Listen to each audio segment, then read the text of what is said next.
അപ്പോൾ ശ്രീമദ് ഭാഗവതത്തിൻ്റെ ശരിയായ ഒരു പ്രമേയം എന്താണ് ഈ ശ്രീമദ് ഭാഗവതം എന്ന് പറയുന്ന ഗ്രന്ഥം? അതിൽ നിന്ന് ഗ്രഹിക്കാനുള്ളത് എന്താ? അതിനെ മഹാപുരാണം എന്ന് ചിത്രീകരിക്കുന്നു. അതിൽ തന്നെ പറയുന്നുണ്ട് പാരമഹംസ്യ സംഹിതയാണെന്ന്. ഈ കേരളത്തിൽ ഒരൊറ്റ ആൾ ഞാനത് പറഞ്ഞു കേട്ടിട്ടില്ല. അപ്പോൾ എവിടെ പോയി ഭാഗവതവും ഈ പ്രവക്താക്കളും? എത്ര കിലോമീറ്റർ ദൂരെയാണെന്ന് നിങ്ങളൊന്ന് മനസ്സിലാക്കൂ. പാരമഹംസ്യ സംഹിതായാം എന്ന് പറയുന്നുണ്ട്. ഒരു പരമഹംസൻ എഴുതിയതാണത്.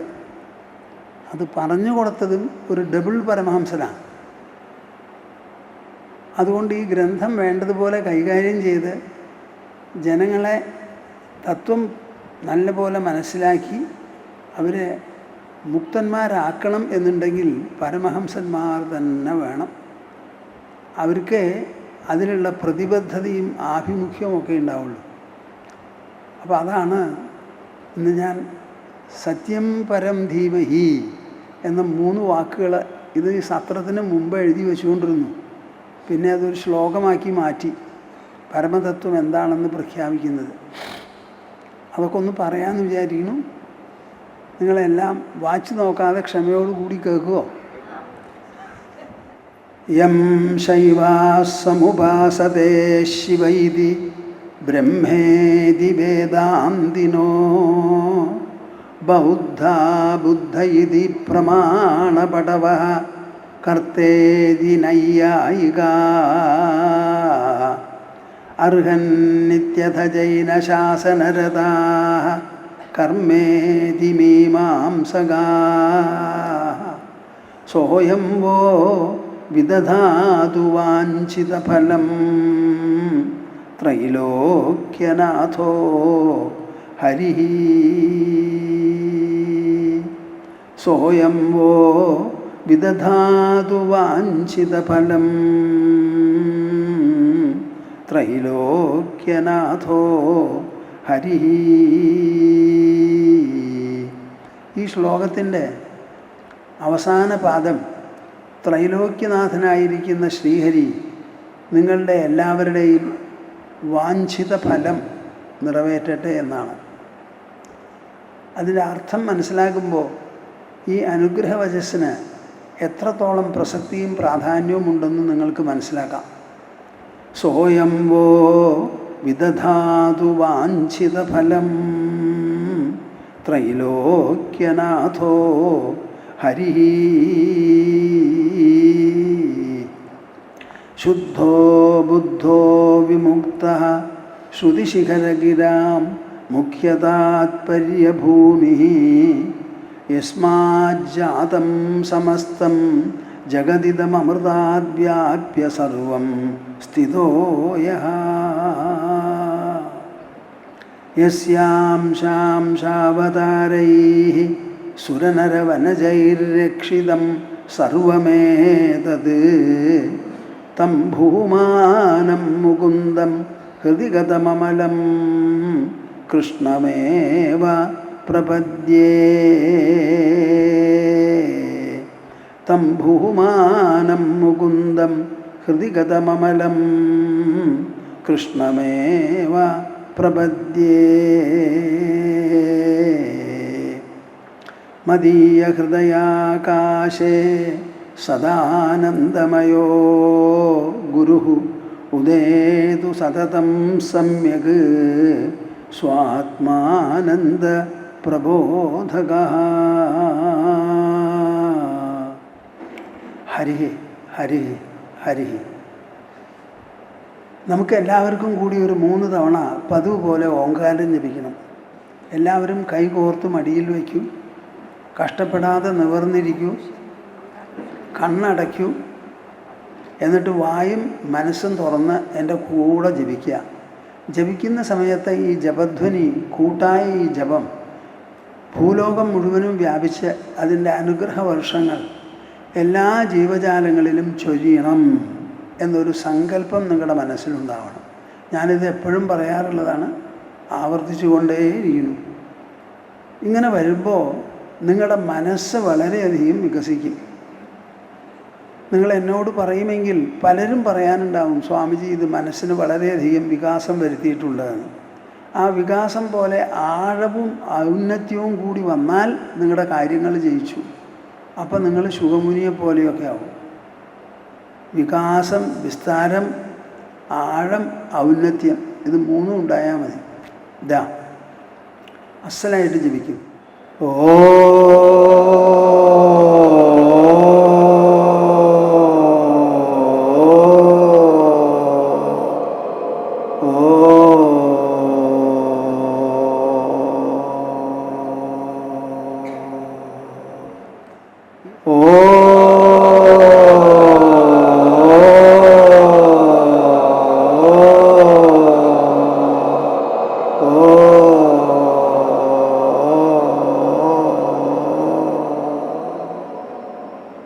നന്നായി നന്നായി, ഒന്നും കൂടി ആയിക്കോട്ടെ.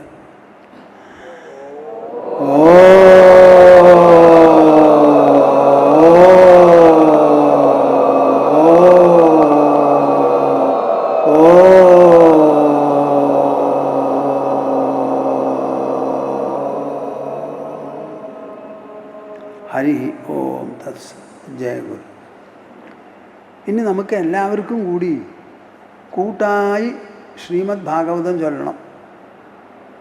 ഈ ഒരൊറ്റ ശ്ലോകം ചൊല്ലിയാൽ മതി. ഇതെന്താണ് ഭാഗവതം, ആ ഭാഗവതത്തെ നാം എന്തു ചെയ്യണം, എങ്ങനെ സമീപിക്കണം, അതെങ്ങനെ ഉൾക്കൊള്ളണം, സാക്ഷാത്കരിക്കണം എന്നൊക്കെ പറയുന്ന ശ്രീമദ് ഭാഗവത ശ്ലോകമാണ്. ഞാൻ ചൊല്ലി നിർത്തുമ്പോൾ നിങ്ങളത് കേട്ട് ഏറ്റു ചൊല്ലുക. നിങ്ങളുടെ ഏറ്റുചൊല്ലലിനെ സഹായിക്കാനായിട്ട് അരവിന്ദൻ വന്നിട്ടുണ്ട്. അരവിന്ദൻ്റെ ശബ്ദവും മാധുര്യവും ഒക്കെ എനിക്ക് വളരെ ഇഷ്ടമാണ്. നിങ്ങൾക്ക് ഇഷ്ടമാണോ എന്നറിയില്ല. എനിക്ക് അവൻ്റെ ശ്ലോകം കേട്ടാൽ മാത്രം മതി, വേറെ ഒന്നും ആവശ്യമില്ല. ശ്രീമദ് ഭാഗവതം. നോക്കൂ, എല്ലാ വായിൽ നിന്നും ശബ്ദം പുറപ്പെടണം, അല്ലെങ്കിൽ നിങ്ങൾ പൊക്കോളൂ വിടുന്നു. ശ്രീമദ് ഭാഗവതം പുരാണമമലം യദ്വൈഷ്ണവാനാം പ്രിയം.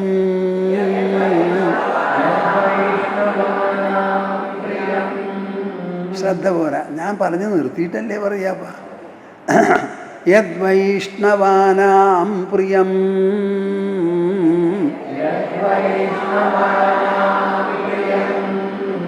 യസ്മിൻ പാരമഹംസ്യമേകമമലം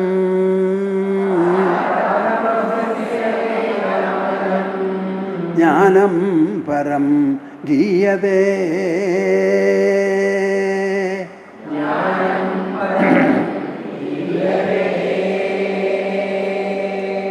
തത്ര ജ്ഞാനവിരാഗഭക്തിസഹിതം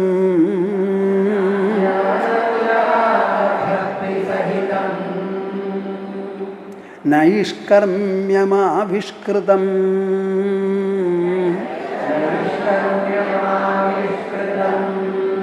തച്ഛൃണ്വൻ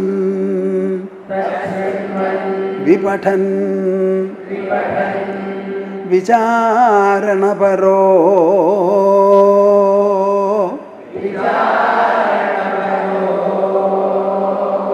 ഭക്ത്യാ വിമുച്യേന്നരഃ.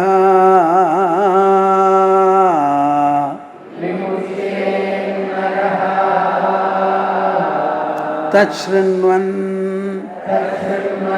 വിപഠൻ വിചാരണപരോ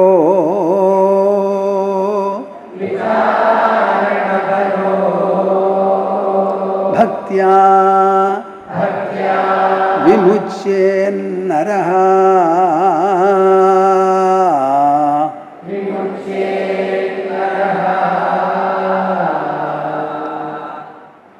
എന്താ നിങ്ങൾക്കിങ്ങനെ ചൊല്ലാൻ പറ്റുമോ? വെറും നാരായണ നാരായണ നാരായണ നാരായണ എന്ന് പറയുന്ന പോലെ. ശ്ലോകം എന്ന് പറഞ്ഞാൽ ശോകത്തെ ഉന്മൂലനം ചെയ്യുന്നതാ ശ്ലോകം.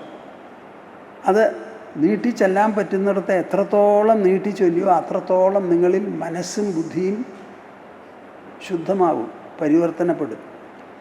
ശ്രീമദ് ഭാഗവതം എന്ന് പറയുന്നത് വൈഷ്ണവന്മാർക്ക് വളരെ ഇഷ്ടപ്പെട്ടതാണ്. അതിൽ പാരമഹംസ്യം എന്ന് പറയുന്ന ഏകം അമലം ജ്ഞാനം, അതിൽ ജ്ഞാനമാണ് പരമഹംസന്മാർ ഇഷ്ടപ്പെടുന്നതും അവർ പറഞ്ഞ് മനസ്സിലാക്കിയാൽ വ്യക്തമാകുന്നതും ജനങ്ങൾക്ക് ആവേശവും ഉത്സാഹവും ഊക്കും ഉണർവും താതാത്മ്യവുമെല്ലാം ഉണ്ടാക്കുന്നതുമായ ആ വിശേഷപ്പെട്ട സംഹിത ജ്ഞാനം പരം ഗീയതേ. അതിൽ പാടിയിരിക്കുക ഒക്കെ ശ്ലോക. എന്താ പാടിയിരിക്കണേ? പരമം ജ്ഞാനം, പരമം ജ്ഞാനം. ഒന്ന് പറയൂ, ഒന്നും കൂടി പറയൂ. അത് പാടിയിരിക്കുക. ഒരു പാട്ട് പാടുമ്പോൾ കരയുന്ന കുട്ടികൾ പോലും കരച്ചിൽ നിർത്തും. അതേമാതിരി ഈ ഗാനം എന്ന് പറയണത്, ശ്ലോകം എന്ന് പറഞ്ഞാൽ പകുതി ഗാനാണെന്ന് വെച്ചോളൂ, അത് വളരെ വിശേഷപ്പെട്ടതാണ്. ഗാനത്തേക്കാൾ വിശേഷപ്പെട്ടതാണ് ശ്ലോകം. എന്താ, ഇതിൽ സാഹിത്യ സൗന്ദര്യം കൂടുതലാണ്. അതേപോലെ തന്നെ പാട്ടും. എന്താ വേണ്ടത്? തൃണ്വൻ, ആദ്യമായിട്ട് കേൾക്കുക. വിപഠൻ, പുസ്തകം എടുത്ത് വായിച്ച് മനസ്സിലാക്കുക. വിചാരണപരോ, ആ വായിച്ചതിനെക്കുറിച്ച് വിചാരം ചെയ്യുക. അങ്ങനെ വന്നാലോ ഭക്ത്യാ വിമുച്യേൻ നരഹ, ഭക്തി എന്ന് പറയുന്ന ആ ഒരു സാധന അനുഷ്ഠാനം കൊണ്ട് നരൻ മോചിപ്പിക്കപ്പെടും. ഇതാണ് ശ്രീമദ് ഭാഗവതം. അതിലെ പ്രമേയം എന്താ പറയുന്നത് ഗ്രന്ഥകാരൻ? ശ്രീമദ് ഭാഗവതം എന്ന് പറയുന്ന ശാസ്ത്രം, അതാണ് നമ്മൾ സത്യം പരം ധീമഹി എന്ന ഒരു ശീർഷകം കൊടുത്തത്. ശ്രീമദ് ഭാഗവതം വായിക്കുന്നവർക്ക് എല്ലാവർക്കും അറിയാം. ആദ്യത്തെ ശ്ലോകത്തിൽ തന്നെ പറഞ്ഞിട്ടുണ്ട്, അവസാനത്തെ ശ്ലോകത്തിലുമുണ്ട്. ഈ സദസ്സിനെ പറ്റി എനിക്കൊന്ന് പറയാനുണ്ട്. സഭാനികേതൻ നമ്മൾ നിർമ്മിച്ചു, സാധിക്കുമെന്ന് വിചാരിച്ചില്ല എന്ന് പറഞ്ഞുകൂടാ, ബുദ്ധിമുട്ടാണല്ലോ. അത് കഴിഞ്ഞു. അപ്പോൾ സഭാനികേതനിൽ കൊല്ലത്തിലൊരിക്കൽ ഒരു ശ്രീമദ് ഭാഗവത തത്വസമീക്ഷാ സത്രം നടത്തിയത് കൊണ്ടായില്ല, സ്ഥലമില്ലാത്തത് കൊണ്ടാണല്ലോ. ഇപ്പോൾ സ്ഥലമുണ്ടല്ലോ, അപ്പോൾ അത് എപ്പോൾ വേണമെങ്കിൽ എന്ത് വേണമെങ്കിൽ ഇതിനോടനുബന്ധിച്ചത് നമുക്ക് നടത്താം. അപ്പോൾ എന്താ നടത്തേണ്ടതെന്ന് ആലോചിച്ച് ആദ്യം നടത്തിയത് വിദ്യാർത്ഥികൾക്കുള്ള ഒരു ശിബിരമാണ്. അത് വളരെ വിശേഷപ്പെട്ടതായിരുന്നു. ഇത്ര വിശേഷപ്പെട്ടു എന്ന് പറയാൻ പറ്റില്ല. കുട്ടികളെ പറഞ്ഞയച്ച അച്ഛനമ്മമാർക്കൊക്കെ ഇതിലധികം ഒരു കൃതാർത്ഥതയില്ല എന്ന് പറയാം. അതിനുശേഷം എന്താ നടത്തേണ്ടതെന്ന് ആലോചിച്ചിട്ടാണ് വ്യാസപ്രസാദം. ഇതിൽ ഞാൻ പറഞ്ഞു വച്ചിരുന്നത് ശ്രീമദ് ഭാഗവതം എന്ന് പറയുന്നത് ഒരു മഹത് ശാസ്ത്രമാണ്. ഒന്ന് പറയൂ. മഹത്തായിരിക്കുന്ന ഒരു ശാസ്ത്രം. അതിനെ ശാസ്ത്രരൂപത്തിൽ തന്നെ പ്രതിപാദിച്ച് ഇവിടെ വരുന്ന പ്രേക്ഷകർക്കും ശ്രോതാക്കൾക്കും അതുപോലെ തന്നെ മനസ്സിലാക്കി കൊടുക്കണമെന്നാണ് ഉദ്ദേശം. അതല്ലേ നമ്മുടെ ഉദ്ദേശം? അത് തന്നെയല്ലേ നടക്കുന്നത്. ശ്രീമദ് ഭാഗവതം ഒരു ഭക്തിഗ്രന്ഥമാണ്. അതിങ്ങനെ ചൊല്ലിയാൽ മതി, കേട്ടാൽ മതി. അങ്ങനെയുള്ള ഏർപ്പാടല്ല. അതൊരു ശാസ്ത്രമാണ്. ഭക്തിയെ ഒരു ശാസ്ത്രമാക്കി പ്രതിപാദിച്ചിരിക്കുകയാണ്. ഭഗവാനെ ഒരു ശാസ്ത്രമാക്കി പ്രതിപാദിച്ചിരിക്കുക. എന്താ ഈ ശാസ്ത്രം എന്നുള്ള വാക്കിനർത്ഥം? എന്ത് വിഷയമെടുത്ത് ചർച്ച ചെയ്യുമ്പോഴും ആ വിഷയത്തെക്കുറിച്ച് ഒരു ശാസ്ത്രം എഴുതാനോ പറയാനോ നമുക്ക് പറ്റും. അതിനെ ഗുണദോഷങ്ങൾ വേർതിരിച്ച് കാണിച്ച് അതിൻ്റെ പ്രയോജനവും നേട്ടവുമെല്ലാം വളരെ വ്യക്തമായി ഗുണദോഷപൂർവകമായ ചർച്ചയിലൂടെ അവതരണത്തിലൂടെ വെളിപ്പെടുത്തുമ്പോഴാണ് അത് ശാസ്ത്രമാവുന്നത്. നാട്യശാസ്ത്രം എന്ന് നമ്മൾ പറയാറില്ലേ? എന്താ ഈ നാട്യശാസ്ത്രം? കയ്യും കാലും ഒക്കെ ഇട്ട് അനക്കണതാണ് ഈ നടനം, നാട്യം. പക്ഷേ അതൊരു ശാസ്ത്രമാക്കിയിരിക്കുക. കയ്യും കാലും മുഖവും കണ്ണും കൃഷ്ണമണിയൊക്കെ അനക്കിയിട്ട് എന്തൊക്കെ നമുക്ക് സാധിക്കും, എന്തെല്ലാം പറഞ്ഞ് മനസ്സിലാക്കാം, അനുഭവിച്ചറിയാം എന്നൊക്കെ വളരെ വിചിന്തനം ചെയ്ത് വിശകലനം ചെയ്ത് ആഴത്തിലിറങ്ങി കൂലങ്കഷമായി പരിശോധിച്ച് വിലയിരുത്തി സാധാരണ മനസ്സിലോ ബുദ്ധിയിലോ കണ്ടെത്താത്ത ആഴങ്ങളിലേക്കൊക്കെ ഇറങ്ങിച്ചേർന്ന് കൊണ്ടുവന്ന് ഉണ്ടാക്കിയിട്ടുള്ള മുദ്രകളും കാര്യങ്ങളും ഒക്കെയാണ്. അപ്പോൾ അതൊരു ശാസ്ത്രമായി. ഇവിടെ ഭക്തിയെ ശാസ്ത്രരൂപത്തിലാണ് ചർച്ച ചെയ്തിരിക്കുന്നത്. അതുപോലെ ഭഗവാൻ, നിങ്ങളെല്ലാവരും പറയും ഈശ്വരൻ ഭഗവാൻ, ഈശ്വരൻ ഭഗവാൻ. ഒന്ന് പറയണപ്പ ഈ ഭഗവത് ശബ്ദത്തിന് എന്താണ് അർത്ഥം എന്ന്. അത് നമ്മുടെ അക്ഷരമാലയിലുള്ള വാക്കാണല്ലോ. അക്ഷരമാല നമ്മൾ രചിച്ചതാണ്, ഭഗവാൻ നമ്മൾ രചിച്ചതാണോ? അല്ല. അപ്പം നമ്മുടെ അക്ഷരമാലയിലുള്ള ഭഗവാൻ, ഭഗവാൻ 3 അക്ഷരം എടുത്ത് പറയുന്നത് എന്തിനെയാണ്, ആരെയാണ്, ആ ആൾക്കും നമ്മൾക്കും തമ്മിലുള്ള ബന്ധമെന്ത്, ആ ആളെ എന്തു വേണം, അറിയണമോ, ഭജിക്കണമോ, അടുത്ത് ചെല്ലണമോ, ഉൾക്കൊള്ളണമോ, സാക്ഷാത്കരിക്കണമോ, എന്താ വേണ്ടേ എന്ന് ഭഗവാനെ പറ്റിയും ചർച്ച ചെയ്യണം. ഇനി ഭക്തനെ പറ്റിയിട്ടും ചർച്ച ചെയ്യണം. ആരാണ് ഈ ഭക്തൻ? കുറി അങ്ങോട്ട് തൊട്ടാൽ ഭക്തനായോ? നാരായണ എന്നൊരു വസ്ത്രം അച്ചടിച്ച് അതങ്ങോട്ട് ധരിച്ചത് കൊണ്ടായോ? ഭക്തൻ ആരാണ്? ഭാഗവതൻ ആരാണ്? ഇതൊക്കെ ചർച്ച ചെയ്യുന്ന വിശേഷപ്പെട്ട ഒരു ശാസ്ത്രമാണ്. അതേ ശാസ്ത്രരൂപത്തിൽ അതിവിടെ വരുന്ന ശ്രോതാക്കൾക്കും പ്രേക്ഷകർക്കും വെളിപ്പെടുത്തി കൊടുക്കണം എന്നാണ് ഉദ്ദേശം. പിന്നെ എൻ്റെ മനസ്സിലുള്ള ഒരു ഉദ്ദേശം ഞാൻ പറയാം. ഇവിടെ ശ്രീമദ് ഭാഗവതം പൂർണ്ണമായി പഠിപ്പിക്കുന്ന ഒരു സെഷൻ, അത് 1 കൊല്ലമാകട്ടെ 1.5 കൊല്ലമാകട്ടെ, ഇവിടെ താമസിച്ച് റെസിഡൻഷ്യലായിട്ട് പഠിപ്പിക്കുന്ന ഒരു സമ്പ്രദായം നമുക്ക് വേണം. തത്വസമീക്ഷ സത്ര സമയത്ത് അത് നമുക്ക് നിർത്തിവെക്കാം, അല്ലാത്ത സമയത്തൊക്കെ നടക്കണം. അതൊരു 100 100 ചില്ലാനമോ പേരുണ്ടായാൽ വളരെ നന്നായി. അവരിവിടെ താമസിച്ച് പഠിക്കണം. അത് പഠിപ്പിക്കാനുള്ള ആൾക്കാരെയും നമുക്ക് കിട്ടണം. ഇതൊന്നും എളുപ്പമാണെന്ന് വിചാരിക്കരുത്. പലരും ഈ ഭാഗവതം ഭക്തിഗ്രന്ഥമാണെന്ന് പറഞ്ഞ് സപ്താഹ രൂപത്തിൽ കേട്ട് പോകുന്നവരാണ്. അതൊന്നുമല്ല. നമുക്ക് കാണാം എന്താന്ന്. ആ ശാസ്ത്രരൂപത്തിൽ ചർച്ച ചെയ്യണമെന്നായിരുന്നു എൻ്റെ ഉദ്ദേശം. ഇനി നമുക്ക് ചെയ്യാനുള്ളത് ഒരു അധിവാസം അല്ലെങ്കിൽ ആവാസ ഒരു ക്യാമ്പ്, ഒരു ശിബിരം നമുക്ക് നടത്തണം. അത് 1 കൊല്ലോ 1.5 കൊല്ലോ 2 കൊല്ലോ എത്ര കൊല്ലം എടുക്കുമെന്ന് എനിക്ക് പറയാൻ പറ്റില്ല. അതിൽ പങ്കെടുത്ത് ശ്രീമദ് ഭാഗവതം പൂർണ്ണമായിട്ട് എല്ലാ ശ്ലോകങ്ങളും മനസ്സിലാക്കണം എന്നുള്ളവരുണ്ടാവണം. മുഴുവനുമല്ലെങ്കിലും വേണ്ടതൊക്കെ പറഞ്ഞ് മനസ്സിലാക്കി സ്വയം വായിച്ച് ഗ്രഹിക്കാൻ പറ്റും എന്നുള്ള നിലയിൽ ആക്കി തീർത്ത വിദ്യാർത്ഥികളെ പറഞ്ഞയക്കണം. വിദ്യാർത്ഥി എന്ന് പറയുമ്പോൾ ചെറുപ്പക്കാരെയല്ല ഞാൻ ഉദ്ദേശിക്കുന്നത്. ശ്രീമദ് ഭാഗവതം ഗ്രഹിക്കണം എന്ന് തോന്നുന്നവരാരായാലും വളരെ പടുവൃദ്ധന്മാരല്ലാത്തവർ മതി. പിന്നെ എൻ്റെ മനസ്സിൽ എനിക്കൊരു ഉദ്ദേശമുള്ളത് എന്താണെന്ന് വെച്ചാൽ, ഞാൻ മുമ്പും പറഞ്ഞിട്ടുള്ളതാണ്, ശ്രീമദ് ഭാഗവതം വേണ്ടതുപോലെ നമുക്ക് വേണ്ടി ഒരു പുതിയ പുസ്തകം എഴുതിയുണ്ടാക്കി, ശ്ലോകവും നല്ല മലയാളത്തിലുള്ള ഒരു തർജ്ജമയും, അതിൻ്റെ താത്വികാംശം പോകാതെ എന്നാൽ തികച്ചും മലയാളത്തിൽ അർത്ഥം എഴുതി, ശ്ലോകവും അർത്ഥവുമായി എഴുതി ഒരു പുസ്തകം നമുക്ക് നമ്മുടേതായി അടിച്ചുണ്ടാക്കുക. അത് സൗജന്യ നിരക്കിൽ ഇവിടെയുള്ള എല്ലാ ബന്ധപ്പെട്ട ഗൃഹങ്ങളിലും എത്തിക്കണം എന്നൊരഭിപ്രായം എനിക്കുണ്ട്. നിങ്ങളെല്ലാവരും ഇത് ഉൾക്കൊള്ളണം. കേരളത്തിലുള്ള എല്ലാ ഗൃഹങ്ങളിലും നമുക്കത് എത്തിക്കണം. അതാണ് നമ്മുടെ ആവശ്യം. അത് ഈ പൂർണ്ണമായിട്ടൊരു ഭാഗവത പുസ്തകം വായിക്കാൻ പ്രാപ്തിയുള്ളവരാവില്ല പലരും. അടുത്ത കാലത്തൊരു കോപ്പി ഞാൻ മേടിച്ചു, ഗീതാ പ്രസിൻ്റെ. 1050 ഉറുപ്പിയാണ് അതിന്. 1000 ചില്ലാനും ഉറുപ്പിയൊക്കെ കൊടുത്ത് ഒരാൾ പുസ്തകം മേടിക്കുക എന്ന് പറഞ്ഞാൽ നമ്മുടെ കുടുംബങ്ങൾക്കൊന്നും അത് ഏശില്ല. അപ്പോൾ ആ പുസ്തകം വേണ്ടതുപോലെ അടിച്ച് അതുകൂടി ഈ നൈമിഷാരണ്യത്തിൻ്റെ സ്ഥാപനവും അതിൻ്റെ നടത്തിപ്പിൻ്റെയും ഭാഗമായിട്ട് ചെയ്യണമെന്ന് എൻ്റെ മനസ്സിൽ തോന്നുന്നത് ഞാൻ നിങ്ങളുടെ മുമ്പിൽ അവതരിപ്പിക്കണമെന്ന് മാത്രം. ഈ വ്യാസപ്രസാദം എന്ന് പറയുന്ന സദസ്സിൽ പങ്കെടുക്കുന്ന നിങ്ങളെല്ലാവരും എൻ്റെ അഭിപ്രായത്തിൽ ഞാൻ പറയുന്നത് പോലെയാണ് ഇവിടെ ചർച്ച നടക്കണതെന്നുണ്ടെങ്കിൽ ഇതിൽ പങ്കെടുക്കുന്നവർക്ക് എല്ലാവർക്കും നല്ല ബുദ്ധിയുണ്ട്. അവർ ഭാഗ്യവാന്മാരാണ്. അവരിൽ വേണ്ടത്ര നന്മയുമുണ്ട്. അല്ലെങ്കിൽ ഇങ്ങനെ ഒരു സെഷൻ അറ്റൻഡ് ചെയ്യാൻ അവർക്ക് സാധിക്കില്ല. അപ്പോൾ ബുദ്ധിയും ഭാഗ്യവും നന്മയും ഒത്തിണങ്ങി ഒരു വിശിഷ്ടമായ സദസ്സാണ് നമ്മുടേത്, ഈ വ്യാസപ്രസാദം സദസ്സ്. ഇത് നിങ്ങളെല്ലാവരും മനസ്സിലാക്കണം. ഇങ്ങനെ നിങ്ങൾക്കിവിടെ വരാനും ഇത് കേൾക്കാനുമായി തോന്നുന്നുണ്ടല്ലോ. ഇതിനെപ്പറ്റി ശ്രീമദ് ഭാഗവതത്തിന് എന്താ പറയാനുള്ളത്? ഭാഗ്യോദയേന ബഹുജന്മസമാർജിതേന സത്സംഗമേവ ലഭതേ പുരുഷോ യദാ വൈ അജ്ഞാനഹേതുകൃതമോഹമഹാന്ധകാരനാശം വിധായ ഹി തതോദയതേ വിവേകഃ. എല്ലാവരും ഏറ്റു ചൊല്ലൂ. ഭാഗ്യോദയേന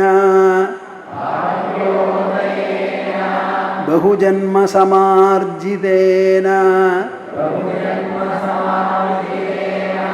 സത്സംഗമേവ ലഭതേ പുരുഷോ യദാ വൈ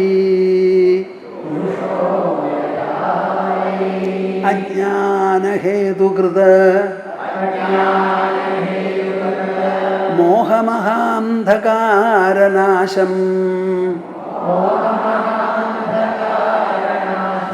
വിധായ ഹി തതോദയതേ വിവേകഃ.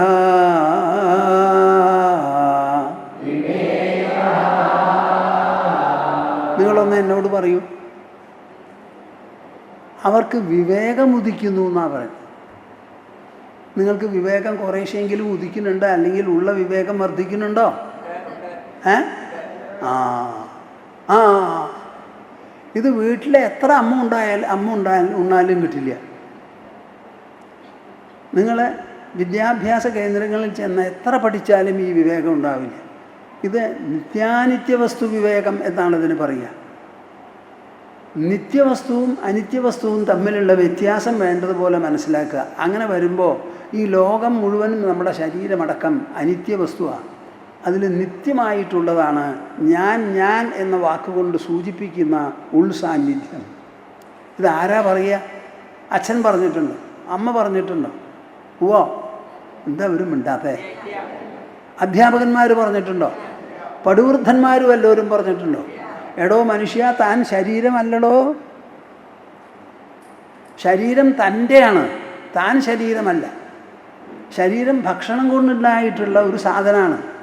ഭക്ഷണം മുഴുവനും ദ്രവ്യമാണ്. ആ ദ്രവ്യഭക്ഷണം കഴിച്ചുണ്ടായ ശരീരവും ദ്രവ്യമയമാണ്. ദ്രവ്യം ജഡമാണ്. ഈ ശരീരവും ഇന്ദ്രിയങ്ങളുമൊക്കെ ജഡമാണ്. അതിനെ ഉജ്ജീവിപ്പിച്ച് നിർത്തുന്നത് ഉൾസാന്നിധ്യമാണ്. ആ ഉൾസാന്നിധ്യമാണ് താൻ, അല്ലാണ്ട് ഈ ജഡശരീരമല്ല. നമുക്കൊരു ശരീരമുണ്ട്, നമ്മൾ ശരീരമല്ല. നാം വസ്ത്രം ധരിക്കുന്നു, നാം വസ്ത്രമല്ല. നാം വീട്ടിൽ താമസിക്കുന്നു, നമ്മൾ വീടല്ല. വീട്ടിൽ താമസിക്കുന്നു, എൻ്റെ വീടാണ്, എൻ്റെ വസ്ത്രമാണ്, എൻ്റെ ശരീരമാണ്, ഞാൻ വേറെയാണ്. അതാണ് നിത്യവസ്തു.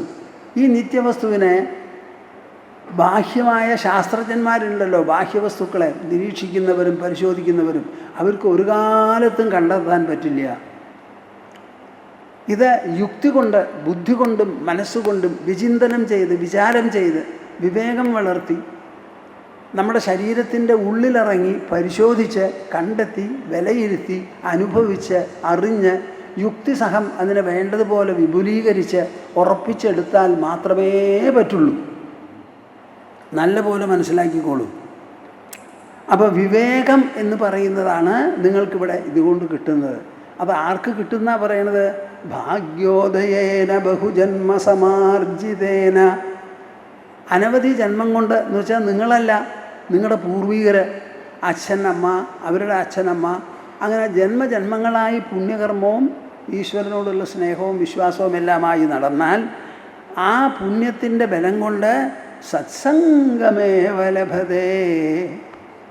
സത്സംഗം എന്താണ്? ഈ സത്സംഗം സത്തിനെക്കുറിച്ച് പ്രതിപാദിക്കുന്നതാണ് സത്സംഗം.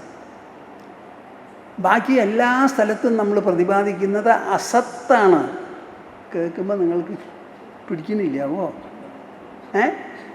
കാലത്ത് എണീറ്റാ വൈകുന്നേരം ഉറങ്ങുന്ന വരെ നിങ്ങൾ സംസാരിക്കുന്നതൊക്കെ അസത്താണ്.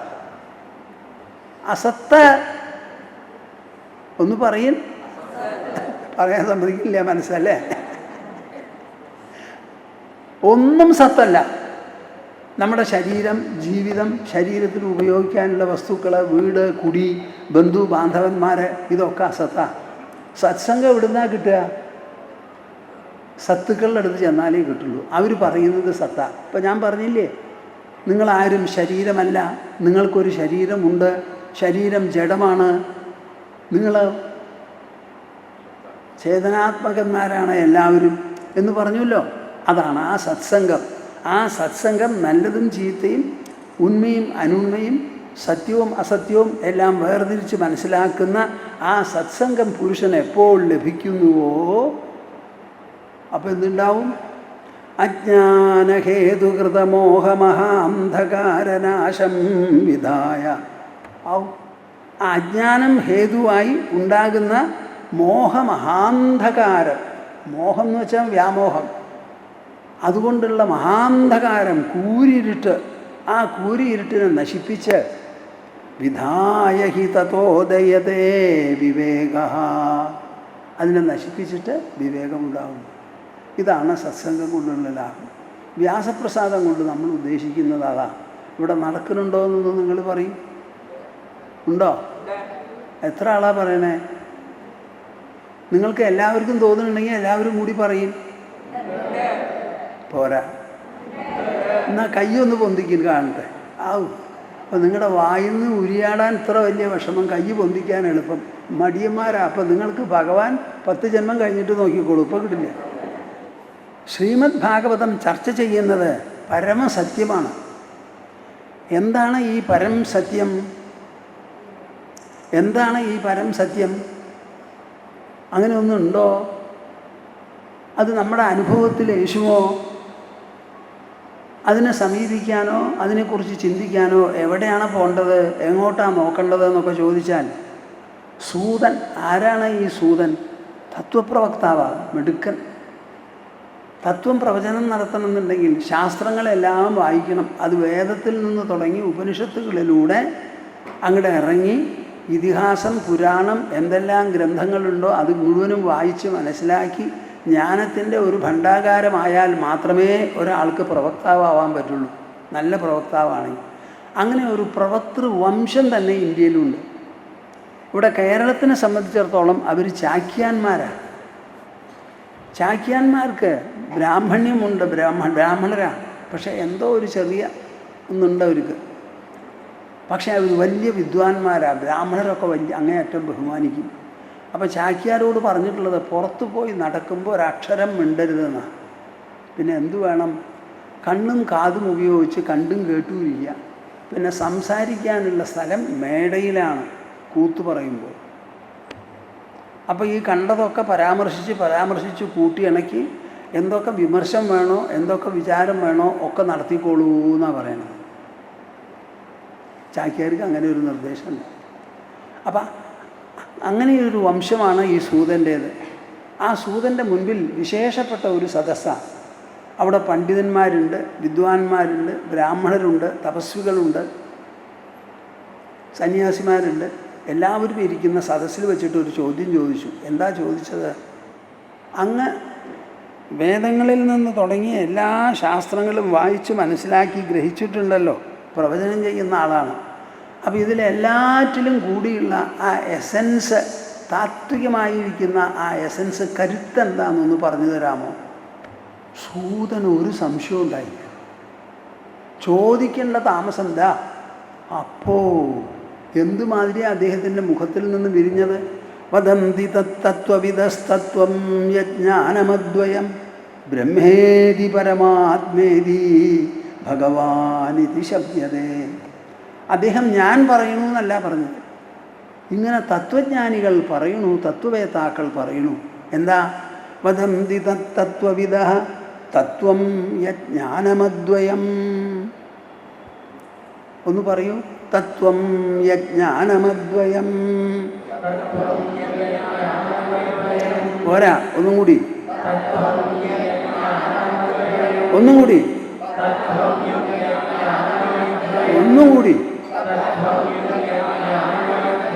ഇതാണ് ശ്രീമദ് ഭാഗവതം. ഒന്നുമില്ല വേറെ. അദ്വയമായിരിക്കുന്ന ജ്ഞാനം. നമ്മുടെ ജ്ഞാനമൊക്കെ ദ്വയ. എന്താ ദ്വയം? നമുക്ക് അറിവുണ്ടാവുന്നത് തന്നെ വസ്തുക്കളെ താരതമ്യപ്പെടുത്തിയിട്ടാണ്. Knowledge arises only from comparison and contrast. പരസ്പരം താരതമ്യപ്പെടുത്തി വ്യത്യാസങ്ങൾ കണ്ടുപിടിക്കാൻ പറ്റുമ്പോൾ മാത്രമേ അറിവുണ്ടാവുള്ളൂ. മനസ്സിലാവുള്ളൂ? നിങ്ങൾക്ക് മനസ്സിലാവുന്നുണ്ടോ? അതിനാണ് ഈ നാനാത്വം നമ്മുടെ മുൻപിൽ പരിലസിക്കുന്നത്, അറിവുണ്ടാവാൻ വേണ്ടിയിട്ട്. പക്ഷേ ആ അറിവിലൊക്കെ ഒന്നിനൊന്ന് വ്യത്യസ്തമാണ്. അത് പോയിട്ട് വ്യത്യസ്തതയില്ലാതെയായി ഏകമാവുന്ന ഒരു നിലയുണ്ട്. അതാണ് അദ്വൈതജ്ഞാനം. ഉള്ള ജ്ഞാനം മുഴുവനും അദ്വൈതമായി തീരും. അങ്ങനെ അദ്വയമായിരിക്കുന്ന ജ്ഞാനമുണ്ടല്ലോ, അതാണ് വദന്തി തത്വവിദസ്തത്വം യജ്ഞാനമദ്വയം. അതാണ് ശരിയായിട്ടുള്ള തത്വം, എസൻസ്. ആ തത്വത്തെയാണ് ബ്രഹ്മേതി പരമാത്മേതി ഭഗവാനിതി ശബ്ദതേ. ബ്രഹ്മേതി പരമാത്മേതി ഭഗവാനിതി. അതിനെയാണ് പരബ്രഹ്മം, പരമാത്മാ, ഭഗവാൻ എന്ന് പറയുന്നത്. കേൾക്കുന്നുണ്ടോ? എനിക്ക് തോന്നുന്നില്ല നിങ്ങൾ കേൾക്കുന്നുണ്ടെന്ന്. അപ്പം നിങ്ങൾ ക്ഷേത്രത്തിലൊക്കെ പോയി തൊഴുന്നുണ്ടല്ലോ. ആരെയാ ഈ തൊഴണേ? ഈ ജ്ഞാനത്തിന് തൊഴാൻ പറ്റുമോ? കൂടോ? അപ്പം അതിൻ്റെ ഒരു പ്രതീകമാണ് ആ പ്രതിഷ്ഠ. നമ്മൾ മൂർത്തിയുടെ മുമ്പിൽ ചെന്നു, അതിൻ്റെ മുഖം അലങ്കരിച്ചത് കണ്ടു, സന്തോഷിച്ചു. ഉടനെ കണ്ണങ്ങോട്ട് അടക്കി. അടച്ചിട്ട് ഓരോരുത്തരും ഓരോ മാതിരിയാണ് ചിന്തിക്കുക അല്ലെങ്കിൽ ധ്യാനിക്കുക. അപ്പം ഈ അറിവ് എന്ന് പറയുന്നതാണ് ഇവിടെ പ്രധാനം. അത് ഒന്ന് ആയിത്തീരണം. ഇപ്പം എന്താ എന്തൊക്കെ പറഞ്ഞാലും ഒരു വീട്ടിൽ എത്ര ആളുണ്ട്? ഞാൻ, നീ, അവൻ, അവൾ, ഇങ്ങനെയൊക്കെയാണല്ലോ പറയുക. നമുക്ക് കയ്യോ കാലമൊക്കെ ഉണ്ട് ശരീരത്തിൽ. ഇത് ഒന്നായിത്തീരുന്നത് എപ്പോഴാണ്? ഒന്നായിത്തീരും വേണ്ടതുപോലെ മനസ്സിലാക്കിയാൽ മതി. ഞാനിപ്പോൾ പറയണോ? പറഞ്ഞാൽ നിങ്ങൾ മനസ്സിലാക്കുമോ? ഞാൻ എണീറ്റ് നിൽക്കണോ? നല്ലോണം കേൾക്കില്ലേ? ബുദ്ധി ഉപയോഗിക്കണം. ഈ ഭക്തന്മാരുടെ തടസ്സം എന്താണെന്ന് വെച്ചാൽ അവരവരുടെ ഭക്തി അനുഷ്ഠാനത്തിൽ മനസ്സും ബുദ്ധി ഉപയോഗിക്കില്ല. ബുദ്ധി ഉപയോഗിച്ചാലേ നേരെയാവുള്ളൂ. നിങ്ങളൊരു വൃക്ഷത്തെ കാണുന്നു. ആ വൃക്ഷം നിൽക്കുന്നു ഒരു 20 അടി അകലെ. ഇപ്പോൾ ഇതാ നോക്കൂ, ആ മണ്ഡപം ദൂരെയാണ് നിൽക്കുന്നത്. ഞാൻ ഇവിടെ നോക്കി കാണുന്നു. എങ്ങനെയാണ് കാണുന്നത്? ഈ കാണണമെന്ന് തോന്നുന്നതായിരിക്കുക ശരീരത്തിലെ കണ്ണിനോ അതോ മനസ്സിനോ? മനസ്സിന്. മനസ്സെവിടെയാ? ശരീരത്തിൻ്റെ ഉള്ളിൽ. ശരീരം ദ്രവ്യമയമാണ്, മനസ്സോ ദ്രവ്യത്തിനും ഊർജത്തിനും അതീതമാണ്. അപ്പോൾ ആ മനസ്സിലാണ് തോന്നണത് ആ മണ്ഡപം കാണണമെന്ന്. അപ്പോൾ അതിനനുസരിച്ച് കണ്ണിൻ്റെ പോള തുറന്ന് അങ്ങോട്ട് നോക്കി. അപ്പോൾ പ്രകാശകിരണങ്ങൾ അതിൽ വന്ന് പതിച്ച് അവിടുന്ന് പ്രതിഫലിച്ച് കണ്ണിൽ വന്ന് അങ്ങോട്ട് തൊട്ടപ്പോൾ ഇവിടുന്ന് ഇലക്ട്രിക്കൽ പൾസസ് ബുദ്ധിയുടെ സെൻറ്ററിലേക്ക് അയച്ചു കൊടുക്കുക. അവിടെയാണ് ഈ ദർശനം നടക്കുന്നത്. മരം എൻ്റെ അടുത്ത് വന്നോ? ഞാൻ മരത്തിൻ്റെ അടുത്ത് പോയോ? പിന്നെ എങ്ങനെയാണ് മരത്തിനെ കണ്ടേ? ഒന്ന് പറയുന്നപ്പാ. മരം എൻ്റെ അടുക്കിലേക്ക് വരുന്നില്ല, ഞാൻ മരത്തിൻ്റെ അടുത്ത് പോകണില്ല. എന്നാൽ ഞാൻ മരത്തെ പൂർണ്ണമായിട്ട് കാണുന്നുണ്ട്. അറിയുന്ന ഉണർവുണ്ടല്ലോ, ആ ഉണർവിൽ ഈ മരത്തിൻ്റെ ഒരു പ്രതിച്ഛായ രൂപപ്പെട്ടത് എവിടെയാ? മനസ്സിൽ. മനസ്സിലുള്ള പ്രതിച്ഛായ മനോമയമോ അതോ ദ്രവ്യമയമോ? മനസ്സിലുള്ള പ്രതിച്ഛായ മനോമയമല്ലേ? ആ മനോമയമായിരിക്കുന്ന പ്രതിച്ഛായയല്ലേ ഞാൻ കണ്ടത്. നിങ്ങൾ വൃക്ഷത്തിനെ കണ്ടുവോ? എന്നാ കണ്ടില്ലേ? അപ്പം മനസ്സും മനസ്സിൻ്റെ പ്രതിച്ഛായയും തമ്മിൽ രണ്ടായിട്ട് തിരിക്കാൻ പറ്റുമോ? ഒന്ന് ബുദ്ധി കൊണ്ട് ആലോചിക്കും കൂട്ടരെ. മനസ്സിലൊരു വിചാരം വന്നു. ആ വിചാരം മനസ്സിൽ നിന്ന് വേറിട്ട് അങ്ങനെ നിൽക്കുന്നുണ്ടോ? അവിടെ തന്നെയല്ലേ ഉണ്ടായതും അവിടെ തന്നെയല്ലേ പതിയണതും? ഇങ്ങനെ മനസ്സിലാക്കുമ്പോൾ ഞാൻ കണ്ടിട്ടുള്ള ദ്രവ്യമയമായ വൃക്ഷം പുറത്താണെന്ന് വിചാരിച്ചത് വാസ്തവത്തിൽ പുറത്തായിരുന്നു എൻ്റെ അനുഭവവും ദർശനവും, അതോ അകത്തോ? ആ അകത്ത് ഈ ദർശനം ഉണ്ടാക്കിയ ഉണർവും ദർശനം എന്ന് പറഞ്ഞ പ്രതിച്ഛായയും തമ്മിൽ വ്യത്യാസമുണ്ടോ? അപ്പോൾ പിന്നെ ഒന്നായോ ഇല്ലേ? ഇപ്പം ഭഗവാൻ നമ്മുടെ മുമ്പിൽ വന്ന് നിന്നാൽ ഞാൻ എങ്ങനെയാണ് കാണുക? ഇതേമാതിരി കാണും. ഭഗവാന്റെ ഒരു പ്രതിച്ഛായ എൻ്റെ ഉള്ളിലുണ്ടാവും. ആ പ്രതിച്ഛായയാണ് ഞാൻ കാണുന്നത്. അപ്പം ഞാൻ കാണുന്നത് പുറമേയുള്ള ഭഗവാനെയോ അതോ ഉള്ളിലുള്ള പ്രതിച്ഛായയോ? എന്താണോ പറയണോ? ഉള്ളിലുള്ള പ്രതിച്ഛായയിൽ അവിടെ വ്യത്യാസമുണ്ടോ? കാണുന്ന ഞാനും കാണപ്പെടുന്ന ഭഗവാനും തമ്മിൽ ഉണ്ടോ? എൻ്റെ കൂട്ടരെ, അക്ഷരം പ്രതി ശരിയാണ് നമ്മുടെ ശാസ്ത്രം. ബ്രഹ്മേതി പരമാത്മേതി ഭഗവാനിതി ശബ്ദതേ. ഈ അദ്വൈത ജ്ഞാനത്തിനെയാണ് പരബ്രഹ്മം എന്ന് പറയുന്നത്, പരമാത്മാ എന്ന് പറയുന്നത്, ഭഗവാൻ എന്ന് പറയുന്നത്. കഴിഞ്ഞില്ലേ കാര്യം? ഇപ്പോൾ ശ്രീമദ് ഭാഗവതം ചർച്ച ചെയ്യണത് എന്താ? ജ്ഞാനം പരം ഗീയതേ. ഈ ശ്ലോകം പറഞ്ഞു തരാം, ഏറ്റുചൊല്ലും. വദന്തി തത്തത്വവിദഃ തത്വം യജ്ഞാനമദ്വയം ബ്രഹ്മേതി പരമാത്മേതി ഭഗവാനിതി ശബ്ദതേ. ഇനി ശ്രീമദ് ഭാഗവതം എന്താണ് ചർച്ച ചെയ്യുന്നത്? നമ്മുടെ ശാസ്ത്രകാരന്മാരൊക്കെ വളരെ വളരെ വലിയ ബുദ്ധിമാന്മാരായിരുന്നു. 18,000 ശ്ലോകങ്ങളുള്ള ശ്രീമദ് ഭാഗവതത്തിൽ. എന്നാലും ആ ഭാഗവതം എന്താണെന്ന് ആദ്യത്തെ ശ്ലോകത്തിലും രണ്ടാമത്തെ ശ്ലോകത്തിലും അവർ പറഞ്ഞ് അവസാനിപ്പിച്ചു. എന്താ പറഞ്ഞത്? ജന്മാദ്യസ്യ യതോന്വയാദിതരതഃ ചാർത്ഥേഷ്വഭിജ്ഞസ്വരാ തേനേ ബ്രഹ്മകൃതായ ആദികവയേ മുഹ്യന്തി യത്സൂരയഃ തേജോ വാരിമൃതാം യഥാ വിനിമയോ യത്ര ത്രിസർഗോ മൃഷാ ധാംനാ സ്വേന സദാ നിരസ്തകുഹകം സത്യം പരം ധീമഹി. സത്യം പരം ധീമഹി. കഴിഞ്ഞു. എന്താണ് ഇവിടെ പറയുന്നത്? സത്യം പരം ധീമഹി. പരമമായ സത്യത്തെ ബുദ്ധി കൊണ്ട് ആലോചിച്ച് ഞങ്ങൾ ബുദ്ധിയിൽ നിലനിർത്തുന്നു. സത്യത്തെ കാണാൻ പറ്റില്ല, കേൾക്കാൻ പറ്റില്ല, മണക്കാൻ പറ്റില്ല, രുചിക്കാൻ പറ്റില്ല, സ്പർശിച്ചറിയാൻ പറ്റില്ല. അതിനെ ആലോചിച്ച് നോക്കാനേ പറ്റുള്ളൂ. നമ്മുടെ ഗായത്രിയിൽ പറയുന്നത് പോലെ ധീമഹി. അത് വിശേഷപ്പെട്ട ഒരു പ്രയോഗമാണ് ഈ ധീമഹി എന്ന് പറയുന്നത്. ഒരു വൈദിക പ്രയോഗമാണ്. ഞാൻ ഈ ശ്ലോകത്തിന് 100 പേര് അർത്ഥം എഴുതിയിട്ടുണ്ടെന്നാണ് പറയുന്നത്, ഈ ഒരൊറ്റ ശ്ലോകത്തിന്. അപ്പം ഞാൻ അങ്ങനെയൊന്നും പോണില്ല, ചുരുക്കി എന്ന് പറയാം. ജന്മ ആദി അസ്യ യതഃ. എന്ത്? ജന്മാദ്യസ്യ യതഃ. ജന്മാദ്യസ്യ യതഃ. ജന്മാദ്യസ്യ യതഃ. ഈ കാണുന്നത് അത്രയും എവിടുന്നാണോ ജനിച്ചത്, എങ്ങനെയാണോ നിലനിൽക്കുന്നത്, എവിടെയാണോ ചെന്ന് കലാശിക്കുന്നത്, അതാണ് ഇവിടെ ചർച്ച ചെയ്യുന്നത്. കേട്ടു നിങ്ങൾ? ഇല്ല. മടിയന്മാരാ. എന്താണ് ഈ ശ്രീമദ് ഭാഗവതം? വ്യാസപ്രസാദം ക്ലാസ് നിങ്ങൾ അറ്റൻഡ് ചെയ്യുന്നുണ്ട്. പുറത്തു പോയി പറയുന്നപ്പ പെരുമ്പറ കൊട്ടി അറിയിപ്പിക്കും. ശ്രീമദ് ഭാഗവതത്തിൽ ഈ പ്രപഞ്ചം മുഴുവനും എവിടുന്ന് ഉത്പത്തിയായോ, എവിടെയാണോ ഇത് നിലനിൽക്കുന്നത്, എവിടെയാണോ ഇത് കലാശിക്കുന്നുണ്ടെങ്കിൽ കലാശിക്കുന്നത്, ലയം സംഭവിക്കുന്നത്, ആ പരമസത്യത്തെയാണ് പ്രതിപാദിക്കുന്നത്. അപ്പോൾ ഈ ശ്രീമദ് ഭാഗവതം എന്താണെന്ന് നിങ്ങൾ എന്നെ പറയും. എന്താണത്? ഈ ജന്മാദ്യസ്യ യതഃ എന്ന് പറയുന്നത് എന്താ? അത് ബ്രഹ്മസൂത്രത്തിൻ്റെ 2ാമത്തെ സൂത്രമാണ്.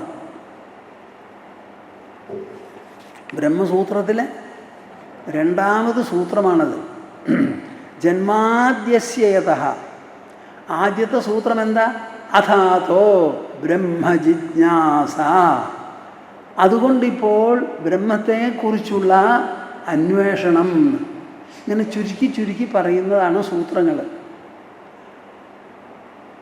അതുകൊണ്ടിപ്പോൾ ബ്രഹ്മാന്വേഷണം. അപ്പോൾ ബ്രഹ്മം എന്ന് പറയുന്നതാണ് പരമസത്യം. ആ പരമസത്യത്തെ എന്തു വേണം? അന്വേഷിക്കണം. അത് നടന്നടുത്ത് ചെല്ലേണ്ടതല്ല, അത് ഉണ്ടാക്കി തീർക്കേണ്ടതല്ല, അത് അന്വേഷണത്തിലൂടെ മനസ്സിലാക്കേണ്ടതാണ്. അന്വേഷണം ചെയ്യുന്നത് ആരാ? നമ്മുടെ ബുദ്ധി. അപ്പോൾ ബുദ്ധി എവിടെയാ? ശരീരത്തിൻ്റെ ഉള്ളിൽ. അപ്പോൾ ഈ വിഷയത്തിൽ മനസ്സും ബുദ്ധിയും മാത്രമേ വിനിയോഗിക്കേണ്ടൂ. ഒരു പൂവെടുത്തിടണ്ട, ഒരു നിവേദ്യമുണ്ടാക്കി നിവേദിക്കേണ്ട. നമ്മുടെ മനസ്സും ബുദ്ധിയും മാത്രം പ്രയോഗിച്ച് കൈക്കലാക്കേണ്ടതാണ് ഈ പറയുന്ന അധ്യാത്മസത്യം. അഥാതോ ബ്രഹ്മജിജ്ഞാസ ജന്മാദ്യസ്യ യതഃ. ആ പരമസത്യത്തെ ബുദ്ധി കൊണ്ട് മാത്രമേ നമുക്ക് വിഭാവനം ചെയ്യാൻ പറ്റുള്ളൂ. അപ്പം ഞാൻ എന്താ ഇവിടെ വന്നിട്ട് നിങ്ങളോട് പറഞ്ഞത്? ശബ്ദം ഉപയോഗിച്ചു, പദങ്ങൾ ഉപയോഗിച്ചു, വാക്യങ്ങൾ ഉപയോഗിച്ചു. ഇതൊക്കെ ജ്ഞാനമാണ്. ഒരക്ഷരമായാലും ഒരു വാക്കായാലും അത് ജ്ഞാനം കൺവേ ചെയ്യുന്നതാണ്, ചുമന്ന് കൊണ്ടുപോകുന്നതാണ്. എല്ലാ വാക്കുകളിലും അങ്ങനെയാണ്. ഒരു വാക്കിന് ഒരു യൂണിറ്റ് ഓഫ് നോളേജ് എന്നാണ് പറയുക, ഒരു ഐഡിയ ഉള്ളതാണ്. അപ്പോൾ അതിന് ധീമഹി, ഞാൻ പറഞ്ഞുവല്ലോ, ധ്യൈ എന്ന ധാതുവിൻ്റെ ഛാന്ദസ വൈദിക പ്രയോഗമാണ് ഈ ധീമഹി എന്ന് പറയുന്ന ശബ്ദം. അത് നിങ്ങളെല്ലാവരും മനസ്സിലാക്കണം. ധീ എന്ന് പറഞ്ഞാൽ ബുദ്ധി, ധ്യൈ എന്ന് പറഞ്ഞാൽ ചിന്തിക്കുക, വിചാരം ചെയ്യുക, അന്വേഷിക്കുക എന്നൊക്കെയാണ് അർത്ഥം. അങ്ങനെ ധ്യായേവ, ധ്യായേവഹി, ധ്യായേമഹി എന്നാണ് ലിംഗ രൂപം എന്ന് തോന്നുന്നു. അതിന് പകരം ലിംഗാർത്ഥത്തിൽ ലേട്ട് പ്രയോഗിച്ചിട്ടാണ് ഈ ധീമഹി എന്നത് ഉണ്ടായിരിക്കുന്നത്. അപ്പോൾ ഇത് വളരെ പ്രത്യേകം നിങ്ങൾ മനസ്സിലാക്കേണ്ട കാര്യമാണ്. ധീമഹി ഇത്രയെങ്കിലും അറിയാലോ. ധീ എന്ന് പറഞ്ഞാൽ ബുദ്ധി, ധീമഹി എന്ന് പറഞ്ഞാൽ ബുദ്ധി കൊണ്ട് ഞങ്ങൾ ആലോചിച്ച് നിർത്തുന്നു. ഇനി ഇവിടെ പറയണത് ആ പരമസത്യം, ആ പരമസത്യത്തെ വേണ്ടതുപോലെ പ്രതിപാദിക്കുന്ന സമയത്ത് ഒരു കാര്യം തെളിയണു. എത്ര ത്രിസർഗോ മൃഷ. നോക്കൂ, നിങ്ങൾ കേൾക്കുന്നുണ്ടോ? ഇഷ്ടം തോന്നുന്നുണ്ടോ? അതോ ഞാൻ ഒന്നും പറയണമെന്നുണ്ടോ? ഈ ലോകം മുഴുവനും സത്വം, രജസ്, തമസ് എന്ന് പറയുന്ന പ്രകൃതി ഗുണങ്ങൾ കൊണ്ടുണ്ടാക്കി പ്രവർത്തിക്കുന്നതാണല്ലോ അത്. സ്വർഗത്തിലോ നരകത്തിലോ ഇവിടെയോ ഒരിടത്തും ഈ സത്വരജസ്തമോ ഗുണങ്ങളിൽ നിന്ന് ഒഴിഞ്ഞ ഒരു സാധനമില്ല എന്ന് കൃഷ്ണൻ ഗീതയിൽ പറയുന്നുണ്ട്. ന തദസ്തി പൃഥിവ്യാം വാ ദിവി ദേവേഷു വാ പുനഃ സത്വം പ്രകൃതിജൈർമുക്തം. ഇതിൽ നിന്ന് മുക്തമായിട്ട് ഒന്നുമില്ല എന്ന്. അപ്പോൾ ഈ നമ്മുടെ ഈ പ്രപഞ്ചം മുഴുവനും ത്രിഗുണാത്മക സൃഷ്ടിയാണ്. ഈ ത്രിഗുണാത്മക സൃഷ്ടി എന്തായിത്തീരുന്നു? ഈ പരമസത്യത്തിനെ കുറിച്ച് ചിന്തിക്കുമ്പോൾ മൃഷ, മിഥ്യയായിത്തീരുന്നു. ഒന്ന് പറയൂ, മൃഷ. അവിടെ ഒരു അവഗ്രഹങ്ങൾ ഇട്ടുകൊടുത്താൽ അത് അമൃഷാവായിത്തീരും. അപ്പം എന്ത് ചെയ്തു? ഇഷ്ടമുള്ളവർ, ഈ ലോകപ്രിയന്മാരെന്ത് ചെയ്തു? അവഗ്രഹം ഇട്ട് കൊടുത്തു. എന്നാൽ സത്യത്തിൽ മൃഷ എന്നാണ് വാക്ക്. അതെങ്ങനെ നമുക്ക് അറിയാം എന്ന് ചോദിച്ചാൽ ഭാഗവതം തന്നെ നമ്മളോട് പറയുന്നു. ഈ ലോകം സത്യമാണെന്ന് ഒരിക്കലും ഭാഗവതം പറയുന്നില്ല. ശതശ്ലോകി ഭാഗവതം എന്നൊന്ന് കേട്ടിട്ടുണ്ടല്ലോ നിങ്ങൾ. അഹമേവാസമേവാ അഗ്രേ നാന്യത് സദസത്പരം പശ്ചാദഹം യദേതച്ച യോവശിഷ്യേത സോസ്മ്യഹം. അഹമേവാഹമേവാഗ്രേ നാന്യത് സദസത്പരം പശ്ചാദഹം യദേതച്ച യോവശിഷ്യേത സോസ്മ്യഹം. ഹൃദയർത്ഥം യത് പ്രതീയേത ന പ്രതീയേത ചാത്മനി തദ്വിദ്യാദാത്മനോ മായാം യഥാഭാസോ യഥാതമഃ. കേൾക്കുന്നുണ്ടോ? ഞാൻ മിടുക്കന്മാരോടല്ലേ സംസാരിക്കുന്നത്, ബുദ്ധിയുള്ളവരോട്. തദ്വിദ്യാദ് ആത്മനോ മായാം. ചതുശ്ലോകി ഭാഗവതത്തിൽ പറഞ്ഞിട്ടുള്ളതാ. ഹൃദയർത്ഥം യത് പ്രതീയേത. എന്താണപ്പോൾ ഈ വാക്കുകൾക്കൊക്കെ അർത്ഥം? ആദ്യം ഞാൻ മാത്രമേ ഉണ്ടായിരുന്നുള്ളൂ, പിന്നെയും ഞാൻ മാത്രമേ ഉള്ളൂ. അപ്പം ഞാൻ മാത്രമേ ഉണ്ടായിരുന്നുള്ളൂ, ഇനി ഞാൻ മാത്രമേ അവശേഷിക്കുന്നുള്ളൂ. അപ്പം മധ്യത്തിലോ ഞാൻ മാത്രമല്ലേ? മനസ്സിലാവണില്ല. ഇത് കൃഷ്ണൻ പറയുന്നുണ്ട്.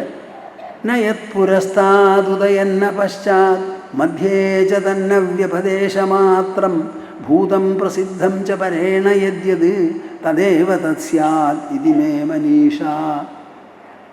എൻ്റെ ഉറച്ച അഭിപ്രായമാണ് ഞാൻ പറയുന്നത് ഉദ്ധവ. ഒരു സംഗതി, ഒരു വസ്തു ആദ്യം എന്തായിരുന്നുവോ അവസാനം എന്താകുന്നുവോ അത് തന്നെയാണത് മധ്യത്തിലും. അപ്പോൾ ആദ്യം ഞാൻ മാത്രമേ ഉണ്ടായിരുന്നുള്ളൂ, അവസാനവും ഞാൻ മാത്രമേ ഉള്ളൂ. അപ്പോൾ മധ്യത്തിലുള്ളതോ? ഇനി നിങ്ങൾ വേറെ എന്തെങ്കിലും പറയോ? ഈ ലോകം ഭഗവാന്റെ പരിലസനമാണെന്ന് പറയും. ഭഗവാൻ വെള്ളമാണെങ്കിൽ ഈ ലോകം ഐസാണ്. വെള്ളത്തിൽ നടക്കാൻ പറ്റില്ല, ഇവിടെ നടക്കാം, എന്തു വേണമെങ്കിൽ ചെയ്യാം.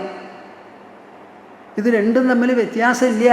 ആ വ്യത്യാസ ബുദ്ധി നിങ്ങളുടെ മനസ്സിൽ നിന്ന് പോണം പോണം പോണം.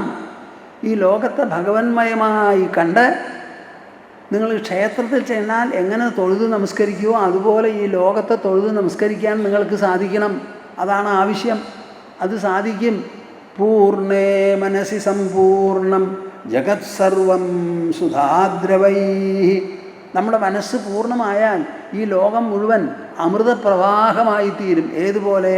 ഉപാനദ്ഗൂഢപാദസ്യ നനു ചർമാസ്തൃതൈവ ഭൂ. ലോകം മുഴുവൻ നടക്കുമ്പോൾ ഭൂമിതലം മുഴുവനും ഒരു ചെരുപ്പ് തോലുകൊണ്ട് അങ്ങോട്ട് ഉണ്ടാക്കി നടത്തൂ, കാലിലിട്ട് നടക്കൂ, എവിടെ പോയാലും അത് തോലുമായി മാവും, ചെരുപ്പുമായി മാവും. നിങ്ങൾക്ക് എല്ലാ ദിക്കിലും പരവതാനി വിരിക്കൊന്നും വേണ്ട, 2 ചെരുപ്പ് മതി. അതുപോലെ മനസ്സ് പൂർണ്ണമായാൽ ലോകം മുഴുവനും സുധാദ്രവം കൊണ്ട് പൂർണ്ണമായി തീരുന്നു. ഹൃദയർത്ഥം യത് പ്രതീയേത ന പ്രതീയേത ചാത്മനി തദ്വിദ്യാത് ആത്മനോ മായാം യഥാഭാസോ യഥാതമഃ. ഞാനിങ്ങനെ ആലോചിച്ച് ചിലപ്പോൾ വളരെ സന്തോഷിക്കും, ചിരിക്കുകയൊക്കെ ചെയ്യും. എന്താ? ഹൃദയർത്ഥം യത് പ്രതീയേത. അർത്ഥം എന്നുള്ള വാക്കിന് അർത്ഥം ഓബ്ജക്റ്റ് എന്നാണ്. വിഷയം. വിഷയമില്ലാതെ എന്താണോ പ്രതീയത, സ്ഫുരിക്കുന്നത്, അനുഭവസിദ്ധമാകുന്നത്. ഹൃദയർത്ഥം യത് പ്രതീയേത ന പ്രതീയേത ചാത്മനി. ഒരു ദിക്കിലിരുന്ന് ധ്യാനിച്ച് മനോവൃത്തികളും ബുദ്ധിവൃത്തികളും ഉപശമിച്ച് നമ്മൾ ഇതിൻ്റെ എല്ലാറ്റിൻ്റെയും ഉറവിടം ഉത്പത്തി സ്ഥാനത്ത് സ്രോതസ്സ് ചെല്ലുമ്പോൾ അവിടെ എന്താണോ പ്രകാശിക്കാതെ ഇരിക്കുന്നത്, ഈ കാണുന്നത് മുഴുവനും അവിടെ പ്രകാശിക്കുന്നില്ല. അതാണ് തദ്വിദ്യാത് ആത്മനോ മായാം. അതാണ് മായ. എല്ലാ സമയത്തും ഉള്ളതല്ല, ഒരുപോലെയുള്ളതല്ല. നിങ്ങൾ ഉറങ്ങുമ്പോൾ സ്വപ്നം കാണുന്നു. ഞാൻ പറയുന്നത് നിങ്ങൾക്ക് ഇഷ്ടമാവുന്നുണ്ടോ? നിങ്ങൾ ഉറങ്ങുമ്പോൾ സ്വപ്നം കാണുന്നു. നിങ്ങൾ ജാഗ്രത ശരീരത്തോടു കൂടി അവിടെ കിടക്കുക, അപ്പോഴാണ് സ്വപ്നം. അപ്പോൾ സ്വപ്നം കാണാനായിട്ട് പുതിയ ഒരു ലോകവും പുതിയ ഒരു ശരീരവും ഒക്കെ ഉണ്ടായി. ഇനി ഒരു ഈശ്വരൻ വേണമെങ്കിൽ മനസ്സ് ഈശ്വരനെയും സൃഷ്ടിച്ച ആ ഈശ്വരനിലൂടെയാണ് സ്വപ്നലോകം സൃഷ്ടിക്കുന്നത്. എന്നിട്ട് അതിലിങ്ങനെ യാത്ര ചെയ്യും. ആ യാത്ര ചെയ്യുന്ന സമയത്ത് നിങ്ങളുടെ ശരീരം അവിടെ കിടന്നുറങ്ങുകയാണ് അല്ലേ? അപ്പോൾ ആ സ്വപ്നത്തിൽ കണ്ട വസ്തുക്കളൊക്കെ അർത്ഥമുള്ളതാണോ? അർത്ഥം എന്ന് വെച്ചാൽ വിഷയം, ഓബ്ജക്റ്റ് ഉള്ളതാണോ? അപ്പോൾ ഇല്ലാത്ത ഓബ്ജക്റ്റിനെ അല്ലേ നിങ്ങൾ സ്വപ്നത്തിൽ കാണുന്നത്? ആ സ്വപ്നം ആരാ സൃഷ്ടിച്ചത്? ഉറങ്ങുന്നവൻ. ഉറങ്ങുന്നവൻ്റെ നില എന്തായിരുന്നു? അയാൾക്ക് ശരീരമില്ല, മനസ്സില്ല, ബുദ്ധിയില്ല, അഹങ്കാരമില്ല, ലോകവുമില്ല. അങ്ങനെ ഒന്നുമില്ലാത്ത ഒരു നിലയിൽ ഞാൻ ഉറങ്ങിയെന്ന് മാത്രമേ ഉള്ളൂ, ഞാൻ മാത്രമേ അവിടെ ഉണ്ടായിരുന്നുള്ളൂ. ആ ഞാനല്ലേ ഈ സ്വപ്നം സൃഷ്ടിച്ചത്? അതിന് വസ്തുക്കൾ ഉണ്ടായിരുന്നോ?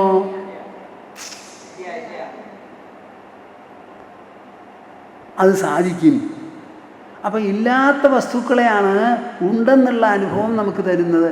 അത് തന്നെയാണ് ഈ ഉറങ്ങി സ്വപ്നം കാണുന്ന അതേ ഉറക്കക്കാരൻ തന്നെയാണ് ഉണരണത്.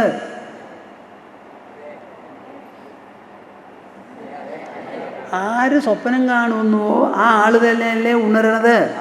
അപ്പോൾ ഈ ഉണർച്ച എവിടെ നിന്നുണ്ടായി? ഉറക്കത്തിൽ നിന്ന്. ഈ ഉണർച്ച 16-17 മണിക്കൂറോ ഉണർന്നിരുന്ന് പല വിധത്തിലുള്ളതായ സമ്പർക്ക വ്യവഹാരങ്ങളും നടത്തിയതിന് ശേഷം പിന്നെ നിങ്ങൾ എന്ത് ചെയ്യണു? കിടന്നുറങ്ങണു.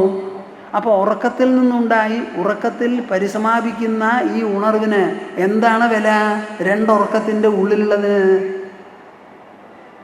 ഉണർന്നപ്പോഴല്ലേ ലോകം കാണുന്നത്. ഉണർന്നപ്പോഴാണല്ലോ ലോകം കാണുന്നത്. ലോകദർശനത്തിൽ നിങ്ങളോ മുമ്പ് അതോ ലോകമോ മുമ്പ്?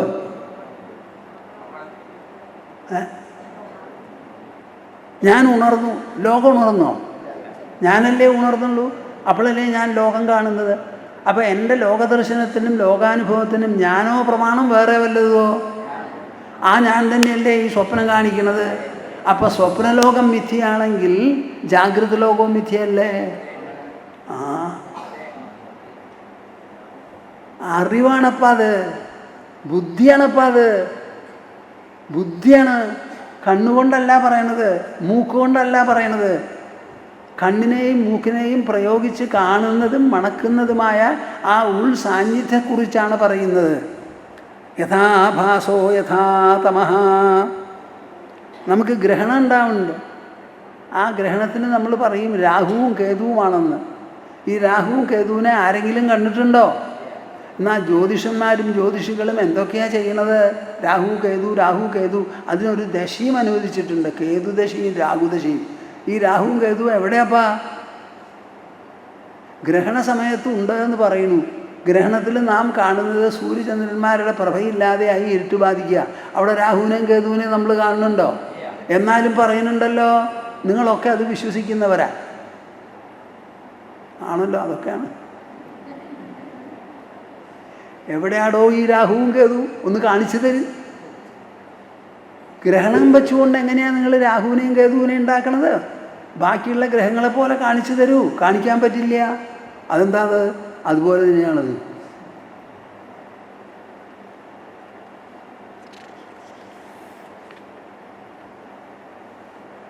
ഹംസഗീത എന്നുണ്ട്.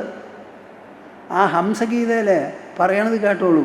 യോ ജാഗരേ ബഹിരനുക്ഷണധർമ്മിണോർത്ഥാൻ ഭുങ്ക്തേ സമസ്തകരണൈർഹൃദി തത്സദൃക്ഷാൻ സ്വപ്നേ സുഷുപ്ത ഉപസംഹരതേ സ ഏകഃ സ്മൃത്യന്വയാ ത്രിഗുണവൃത്തി ദൃഗിന്ദ്രിയേശ. സത്യത്തെ പ്രതിപാദിക്കുകയാണ്. ഞാൻ എന്താ ഈ പറയണത്? സത്യം പരം ധീമഹി. ആ പരം സത്യത്തിനെ കുറിച്ച് പറയുന്നതാണ്. നമ്മൾ ഇന്ദ്രിയങ്ങൾ മുഖേന കാണുന്നതൊന്നും പരമസത്യമല്ല, അതിനപ്പുറമാണ്. അതിനപ്പുറം എന്ന് പറഞ്ഞാൽ നമ്മുടെ ഉള്ളിൽ ഇന്ദ്രിയങ്ങൾക്ക് അതീതമായിട്ടുള്ള ഒരു മണ്ഡലം ദേഹാന്തർഭാഗം മാത്രമാണ്. അവിടെയുള്ള കാര്യങ്ങൾ, അവിടെ എന്തുണ്ട്? ബുദ്ധിയുണ്ട്, മനസ്സുണ്ട്. ആ ബുദ്ധി കൊണ്ടും മനസ്സുകൊണ്ടും മാത്രം തേടി പിടിക്കേണ്ടതാണിത്. എന്താ ഹംസഗീതയിൽ പറയുന്നത്? യോ ജാഗരേ ബഹിരനുക്ഷണധർമ്മിണോർത്ഥാൻ ഭുങ്ക്തേ. അവസ്ഥയിൽ ഓരോ നിമിഷവും ഇന്ദ്രിയങ്ങൾ മുഖേന എന്തിനെ അനുഭവിക്കുന്നുവോ സമസ്തകരണൈ ഹൃദി തത്സദൃക്ഷാൻ സ്വപ്നേ. അതേ വസ്തുക്കൾ തന്നെ ഉറങ്ങി സ്വപ്നം കാണുന്ന സമയത്ത് ആന്തരമായി ദേഹത്തിൻ്റെ ഉള്ളിൽ ഇതിന് സമാനമായിട്ടുള്ള അനുഭവങ്ങൾ നമുക്കുണ്ടാവും. മനസ്സിലായോ? പിന്നെ എണീറ്റാലോ ഉപസംഹരതേ സ ഏകഃ. അല്ല, എണീക്കുന്നതിന് മുമ്പ് കിടന്നുറങ്ങുമ്പോഴോ ഈ ജാഗ്രതത്തിലും സ്വപ്നത്തിലും കാണുന്ന ബാഹ്യ ആന്തര ലോകങ്ങളിൽ രണ്ടുമില്ലാതെ എല്ലാറ്റിനെയും ഉപസംഹരിച്ചു. എന്നിട്ടോ ഉപസംഹരതേ സ ഏകഃ സ്മൃത്യന്വയാ ത്രിഗുണവൃത്തി ദൃഗിന്ദ്രിയേശ. 3 അവസ്ഥകളാണ് നമുക്ക്. ഒന്ന് ജാഗ്രത, പിന്നെ ഒന്ന് സ്വപ്നം, പിന്നെ ഒന്ന് സുഷുപ്തി. ഇതിൽ ഓരോന്നും ഇല്ലാതെയാവുള്ളൂ. ജാഗ്രത ഉണർന്നിരിക്കുന്നത് ഇല്ലാതെയാവുള്ളൂ, സ്വപ്നമില്ലാതെയാവുള്ളൂ, സുഷുപ്തിയും ഇല്ലാതെയാവുള്ളൂ. പക്ഷെ ഇല്ലാതെയാവാത്ത ഒരെണ്ണം അവിടെയുണ്ട്. അതെന്താ? ആരാണോ ഉറങ്ങുന്നത്, ആരാണോ സ്വപ്നം കണ്ടത്, ആരാണോ ഉണർന്നിരിക്കുന്നത്, ആ ഞാൻ അവിടെ ഇല്ലാതെയാവുന്നില്ല. അപ്പം ഏതാ സത്യം? ഒറ്റ ആളും മിണ്ടില്ല. ഞാൻ എണീറ്റ് പോവാ അവിടുന്ന്. ഏതാ സത്യം? ഒന്ന് പറയുന്നപ്പോൾ എല്ലാവരും പറയൻ. ഈ ലോകത്തിനെ കാണുന്നതിൽ ഞാനോ പ്രമാണി അതോ ലോകമോ പ്രമാണം? നമുക്ക് ഈ ലോകത്തിനെ ഇല്ലാതെയാക്കാൻ എത്ര സമയം വേണ്ടി വരുന്നു? ഒരു നിമിഷത്തിൻ്റെ ചെറിയൊരു അംശം 16-17 മണിക്കൂർ നേരം കടന്ന വ്യവഹാരങ്ങളും ഫലങ്ങളുമെല്ലാം ഉണ്ടല്ലോ. അതിൽ ജനനം മരണം എന്തൊക്കെയോ പലതും നടക്കാം. അത് മുഴുവനും ഓഫ് ആൻ ഇൻസ്റ്റൻ്റ് അതിൽ മാറ്റങ്ങൾ കളഞ്ഞ് നമ്മളെ ഉറക്കണു. അപ്പോൾ നമ്മുടെ മനസ്സിൻ്റെ ശക്തി എത്രയുണ്ട്? എന്താ ഒരു മിണ്ടാത്ത? മനസ്സിന് ശക്തി ഉണ്ടോ? ഈ 17 മണിക്കൂർ നടന്ന വ്യവഹാരങ്ങളും തത്ഫലങ്ങളുമെല്ലാം ഒറ്റടിക്ക് ഠാപ്പ് എന്നങ്ങോട്ട് മാറ്റാൻ നമ്മുടെ മനസ്സിൻ്റെ ശക്തി എത്രയുണ്ടപ്പാ? ആ മനസ്സ് അതിൽ 3ലും ഒരുപോലെ ഉണർന്നിരിക്കുന്നതാണ് ഞാൻ. ആ ഞാനില്ലാതെയാവുന്നില്ല. ഇത് രണ്ടും കൂടി യോജിപ്പിക്കാൻ പറയാണ് സ്മൃതി അന്വയാതൃഗുണവൃത്തി ദൃഗിന്ദ്രിയേശ. അതാണ് സാക്ഷിയായി ഇന്ദ്രിയേശനായിരിക്കുന്ന സത്യം. ഈക്ഷേദവിഭ്രമമിതം മനസോ വിലാസം ദൃഷ്ടം വിനഷ്ടമതിലോലമലാദചക്രം വിജ്ഞാനമേകമുരുധൈവ വിഭാതിമായ സ്വപ്നസ്തൃത ഗുണവിസർഗകഥോ വികൽപ്പ. ഇതെന്തിനാണ് ഞാനിത് പറയണത്? എത്ര ത്രിസർഗോ മൃഷ എന്ന് തന്നെയാണ് അവിടെ വാക്ക്, അമൃഷ എന്നല്ലാന്ന്. മനസ്സിലായോ ബന്ധം? പറയാണ് അരേന്ദ്രത്തിൻ്റെ രൂപത്തിൽ, ഈക്ഷേത വിഭ്രമമിതം മനസോ വിലാസം. ഈ കാണുന്നത് മുഴുവനും വിഭ്രമമാണപ്പാ മനസ്സിൻ്റെ. ഇത് മനോവിലാസമാണിത്. മനസ്സിൽ ഉദിക്കുന്നത്, മനസ്സിൽ നിൽക്കുന്നത്, മനസ്സിൽ ലയിക്കുന്നത്. നിങ്ങൾ അനുഭവിച്ച ലോകം ബാഹ്യലോകമോ അതോ മനസ്സിലുള്ള പ്രതിച്ഛായ ലോകമോ? ആ പ്രതിച്ഛായ ലോകം മുഴുവനും കടന്നുറങ്ങുമ്പോൾ പോയില്ലേ? എന്താ ഈ പറയുന്നത്? അപ്പോൾ ഈക്ഷേത കണ്ടുകൊള്ളുക, വിഭ്രമമിതം മനസോ വിലാസം. എന്തൊക്കെയാ മനോവിലാസം? ദൃഷ്ടം വിനഷ്ടം അതിലോലം അലാതചക്രം. ദൃഷ്ടം എന്തൊക്കെ നിങ്ങൾ കാണുന്നുണ്ടോ കാണപ്പെടുന്നുണ്ടോ അതില്ലാത്തതാ. കേൾക്കപ്പെടുന്നത് ഇല്ലാത്തത്. ഇന്ദ്രിയങ്ങൾ കൊണ്ട് ഗ്രഹിക്കുന്നതെല്ലാം മനസ്സിൻ്റെ വിലാസമാണ്. അതിലോലം വളരെ ട്രാൻസിറ്ററി നശ്വരമാണ്. അലാതചക്രം. അലാതചക്രം എന്ന് പറഞ്ഞാൽ ഒരു ചുറ്റുന്ന തീപ്പന്തം. എൻ്റെ കയ്യിലൊരു വാച്ചുണ്ട്, അതിനൊരു നിറമുണ്ട്, നോക്കിക്കോളൂ നല്ലോണം. നിങ്ങളൊരു വട്ടം കാണുന്നുണ്ടോ? ഇല്ല. പക്ഷേ വാസ്തവത്തിലൊരു വട്ടം ഉണ്ടോ? എൻ്റെ കയ്യിലൊരു വാച്ച് മാത്രമല്ലേ ഉള്ളൂ. അതെങ്ങനെയാണ് വട്ടം സൃഷ്ടിക്കുന്നത്? അതുപോലെയാണ്. അതുപോലെ നമ്മുടെ ഇന്ദ്രിയങ്ങളും മനസ്സും കൂടി വരുത്തി തീർക്കുന്നതാണ്. ഇവിടെ സത്യം എന്താ? വിജ്ഞാനമേകമുരുധേവ. ഒന്ന് മനസ്സിലാക്കിനപ്പാ, ഇവിടെ കിടന്ന് കളിക്കണത് മുഴുവൻ വിജ്ഞാനമാണ്, വസ്തുവല്ല. It is not an object, it is not matter, it is not energy, it is nothing. It is your own consciousness. നിങ്ങളുടെ ശുദ്ധബോധമാണ് ഈ അലാതചക്രം മുഴുവൻ രചിക്കുന്നത്. വിജ്ഞാനമേകമുരുധേവ വിഭാതി, പ്രകാശിക്കുന്നു. മായാ. ഇല്ലാത്തത് ഉണ്ടാവുമ്പോഴാണ് അതിനെ മായ എന്ന് പറയുന്നത്. ന്യായീകരിക്കാൻ പറ്റാത്ത എന്ത് പ്രകടനമുണ്ടെങ്കിലും അതിനെ മിഥ്യാമായ എന്ന് പറയും. സ്വപ്നസ്തൃത ഗുണവിസർഗകൃതോ വികൽപ്പ. അപ്പോൾ ഇത് മൃഷാന്നോ അമൃഷാന്നോ നിങ്ങളൊന്ന് പറയും. ഞാൻ ഈ ശ്ലോകം പറഞ്ഞു തരാം, പറഞ്ഞോളൂ. ഈക്ഷേത വിഭ്രമമിതം. എല്ലാവരും ചൊല്ലുന്നുണ്ടോ? ആ മടിയന്മാരൊന്ന് എണീക്ക്. ഈക്ഷേത വിഭ്രമമിതം മനസോ വിലാസം ദൃഷ്ടം വിനഷ്ടം അതിലോലം അനാഥചക്രം വിജ്ഞാനമേകം ഗുരുദേവ വിഭാതി മായാ സ്വപ്നസ്തൃത ഗുണവിസർഗകൃതോ വികൽപ്പ.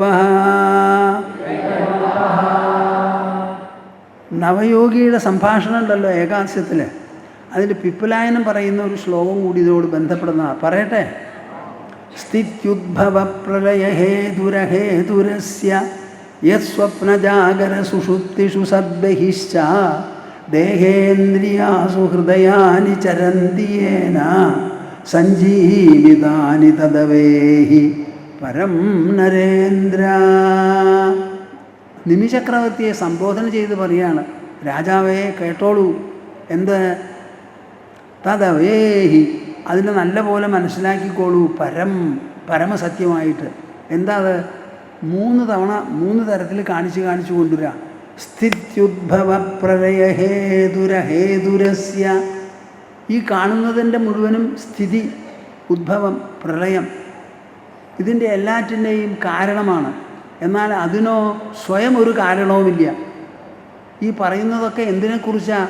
നാം അധിവസിക്കുന്ന നമ്മുടെ ശരീരമടക്കമുള്ള പ്രപഞ്ചത്തിൻ്റെ, അതിൻ്റെ സൃഷ്ടി, സ്ഥിതി, ഉദ്ഭവം, ഇതിലെല്ലാറ്റിൻ്റെയും ഹേതുവാണ്.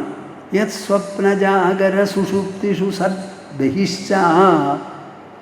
എന്താണോ ജാഗ്രത്തിലും സ്വപ്നത്തിലും സുഷുപ്തിയിലും ഒരുപോലെ പ്രകാശിക്കുന്നത്, അതിന് അപ്പുറത്തും ഉള്ളത്. അപ്പോൾ എന്തായി? ആദ്യം പ്രപഞ്ചത്തിൻ്റെ സൃഷ്ടികാര്യങ്ങളാണ് പറഞ്ഞത്. പിന്നെ പറയണതോ നമ്മൾക്കുള്ള 3 അവസ്ഥകളെക്കുറിച്ചാണ് പറയുന്നത്. നിങ്ങൾ മനസ്സിലാവുന്നുണ്ടോ? നോക്കൂ, ആദ്യം പറയണത് ലോകത്തോട് ബന്ധപ്പെടുത്തി പറഞ്ഞു. ലോകം എത്രയോ അനന്തമാണ്. അതുതന്നെയാണ് നിങ്ങളുടെ ജാഗ്രത, സ്വപ്നം, സുഷുപ്തി എന്ന് പറയുന്ന 3 അവസ്ഥകളിലുമുള്ളത്. അപ്പോൾ നമുക്കത് അടുത്ത് കിട്ടിയോ? ലോകത്തിൽ അന്വേഷിക്കാൻ പോണോ? ദേഹേന്ദ്രിയാസു ഹൃദയാനി ചരന്തിയേന. ആ 3 അവസ്ഥയിൽ 2 എണ്ണവും വിട്ട് ജാഗ്രത്തിൽ ദേഹത്തെയും ഇന്ദ്രിയങ്ങളെയും പ്രാണനെയും മനസ്സിനെയും ചരിപ്പിക്കുന്നതെന്തോ അത്. സഞ്ജീവിതാനി, ഇവ എല്ലാറ്റിലെയും ഉജ്ജീവിപ്പിക്കുന്നതെന്തോ അതാണ്. തദവേഹി പരം നരേന്ദ്ര, അതാണ് പരമസത്യം. അപ്പോൾ പരമസത്യം എവിടെയാണെന്ന് നിങ്ങൾ പറയൂ. അപ്പം എന്താ മിണ്ടാണ്ടി? എവിടെയാപ്പാ ഇത്? പുറത്തോ അകത്തോ? എവിടെ?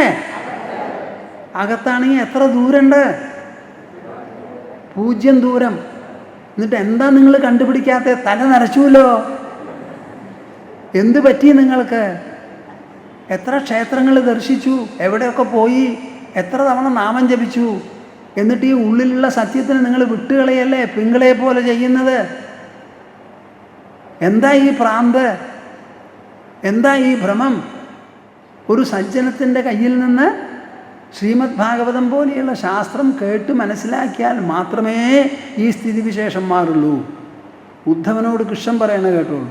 യദിദം മനസാ വാചാ ചക്ഷുർഭ്യാം ശ്രവണാദിഭിഃ നശ്വരം ഗൃഹ്യമാണം ച വിദ്ധി മായാമനോമയം.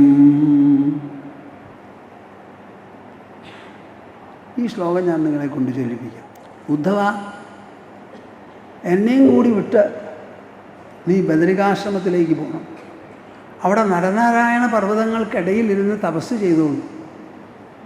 ആ ഹിമവാൻ്റെ ശീതളവായു ഏൽക്കട്ടെ. അളകനന്ദയിൽ കുളിക്കൂ. എന്നെ സർവത്ര കാണൂ. ജന്മത്തെക്കുറിച്ച് ചിന്തിക്കരുത്. ജന്മം ഉണ്ടായിക്കഴിഞ്ഞു, നമ്മൾ കണ്ടിട്ടില്ല, അറിയില്ല. മരണവും നമ്മൾ അറിയാൻ പോണില്ല. ഇത് രണ്ടും കാലത്തിൻ്റെ പ്രയാണത്തിൽ സംഭവിക്കുന്നതാണ്. അതിൽ നമുക്കൊരു സ്ഥാനവും ഒരു ഇച്ഛാശക്തിയും ഇല്ല വേണ്ടതാണ്. ഈ കാണുന്നത് മുഴുവനും യദിദം മനസാ വാച, ഈ കാണുന്നത് മുഴുവനും മനസാ വാച ചക്ഷുർഭ്യാം ശ്രവണാദിഭിഃ, മനസ്സുകൊണ്ടും വാക്കുകൊണ്ടും കണ്ണ് മുതലായ ഇന്ദ്രിയങ്ങൾ കൊണ്ടും നശ്വരം ഗൃഹ്യമാണം ച, എന്തെല്ലാം ഗ്രഹിക്കുന്നുണ്ടോ അത് മുഴുവനും നശ്വരമാണ്, അത് മുഴുവനും മനോമയമാണ്. ഈ കാണുന്ന ലോകം മുഴുവനും എന്താ മിണ്ടാത്ത? എവിടെയാണ് നിങ്ങൾ ഈ ലോകത്തിനെ അനുഭവിക്കണേ? നാവില, മൂക്കില? എവിടെയാണ് അനുഭവിക്കണേ? ഉള്ളിൽ. പൊട്ടന്മാരുണ്ടായാൽ പറ്റുമോ നമുക്ക്? എന്താ പൊട്ടന് തെറ്റ്? കണ്ണുണ്ടല്ലോ.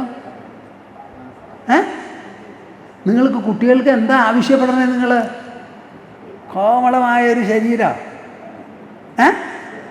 എന്താ വേണ്ടേ? ഇതിന് മുകളിലുള്ളത് വേണം, ബുദ്ധി വേണം. ആ ബുദ്ധിയും മനസ്സും പ്രാർത്ഥിക്കൂ. എവിടെ ചെന്നാലും നല്ല ബുദ്ധി തരൂ, സൂക്ഷ്മമായ ബുദ്ധി തരൂ, വിവേകഭൂയിഷ്ടമായിരിക്കുന്ന ബുദ്ധി തരൂ, വിശാല മനസ്സ് തരൂ, വിശുദ്ധ മനസ്സ് തരൂ. ഇങ്ങനെ വേണം എന്തെങ്കിലും നിങ്ങൾ ചെയ്യുമ്പോഴും പറയുമ്പോഴും പ്രാർത്ഥിക്കാൻ. വിദ്ധി മായാമനോമയം. ഇപ്പം മൃഷാന്നോ അമൃഷാന്നോ എന്ന് പറയും. യദിദം മനസാ വാചാ ചക്ഷുർഭ്യാം ശ്രവണാദിഭിः നശ്വരം ഗൃഹ്യമാണം ച വിദ്ധി മായാമനോമയം യദിദം മനസാ വാചാ ചക്ഷുഭ്യാം ശ്രവണാദിഭിः നശ്വരം ഗൃഹ്യമാണം ച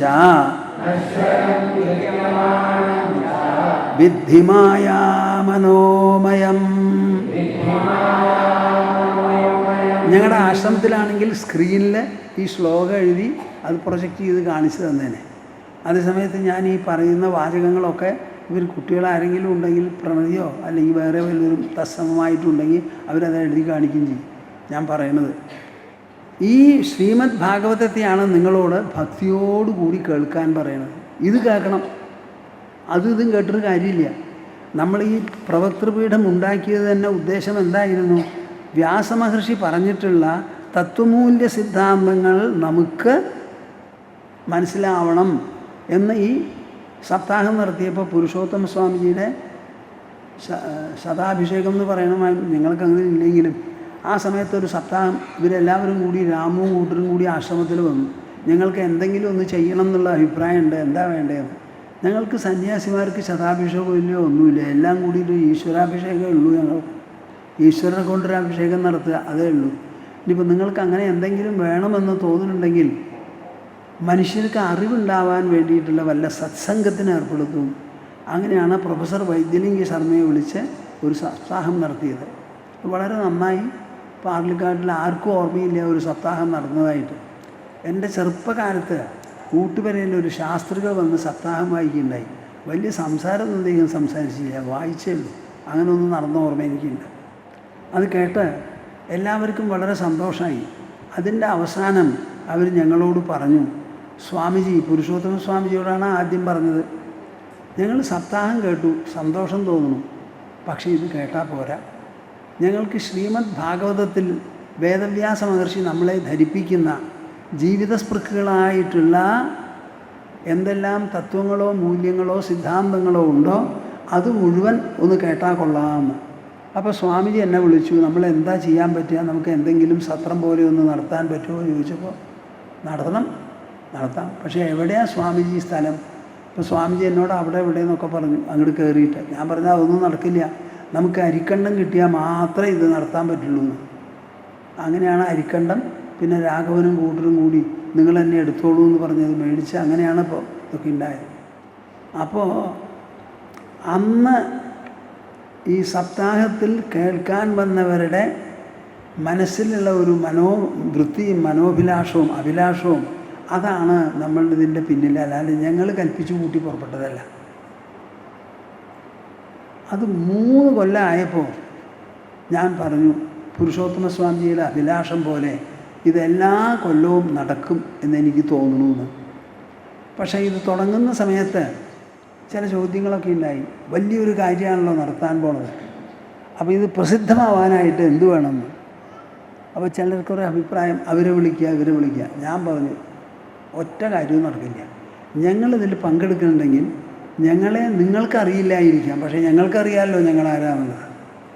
അപ്പോൾ ഞങ്ങൾ പങ്കെടുക്കുന്നതുകൊണ്ട് ഇവരൊന്ന് ഓടിച്ചു വന്ന് കാല് നാട്ടാനും ഇതിനൊന്നും നിങ്ങൾ വിളിച്ചാൽ നന്നായിരിക്കില്ല. ഞങ്ങളിതിൽ പങ്കെടുക്കുന്നുണ്ടെങ്കിൽ, അല്ല നിങ്ങൾ നടത്തുന്നുണ്ടെങ്കിൽ നിങ്ങളുടെ ഇഷ്ടംപോലെ നടത്തിക്കോളൂ. ഞങ്ങളുടെ പങ്കാളിത്തവും നേതൃത്വവും വേണമെന്നുണ്ടെങ്കിൽ സന്യാസിമാരാണ് ഇതിൻ്റെ പിന്നിൽ എന്നുള്ളത് മനസ്സിലാക്കിക്കോളും. അപ്പോൾ ഒരാളെയും വിളിക്കരുത്. നമുക്കിവിടെ 2 ഘടകമുള്ളൂ. പരമകല്യാണനിധിയായിരിക്കുന്ന ശ്രീഹരി, അദ്ദേഹത്തിൻ്റെ സാന്നിധ്യം അത് എല്ലായിടത്തും എപ്പോഴും ഉണ്ട്. ആ സാന്നിധ്യത്തിൽ കുറവും കൂടുതലും വരില്ല. പിന്നെ കുറവും കൂടുതലും വരണത് എങ്ങനെയാണ്?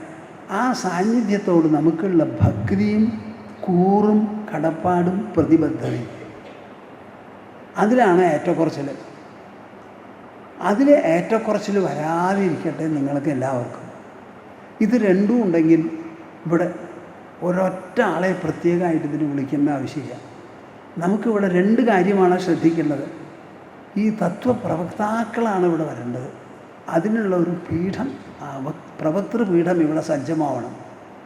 അത് കഴിഞ്ഞാൽ പിന്നെ സദസ്യരാണ്. അന്ന് 2 ദിവസം കഴിഞ്ഞപ്പോൾ ആൾക്കാരുടെ വരവൊക്കെ ഒത്തിരി കുറവായിരുന്നു. അപ്പോൾ ഞാൻ മേടയിൽ തുള്ളിച്ചാടി കയറിപ്പോയി അങ്ങോട്ട് പറഞ്ഞു, നോക്കൂ, ഇങ്ങനെ ഒരു സത്രം സംഘടിപ്പിക്കാൻ മാത്രമേ ഞങ്ങൾക്ക് പറ്റുള്ളൂ ഈ സംഘാടകർക്ക്. അവിടെ ജനങ്ങൾ വരിക എന്ന് പറഞ്ഞാൽ ഞങ്ങളങ്ങനെ പബ്ലിസിറ്റി നടത്തി ഓടിച്ചാടി പോകുന്നവരൊന്നുമല്ല.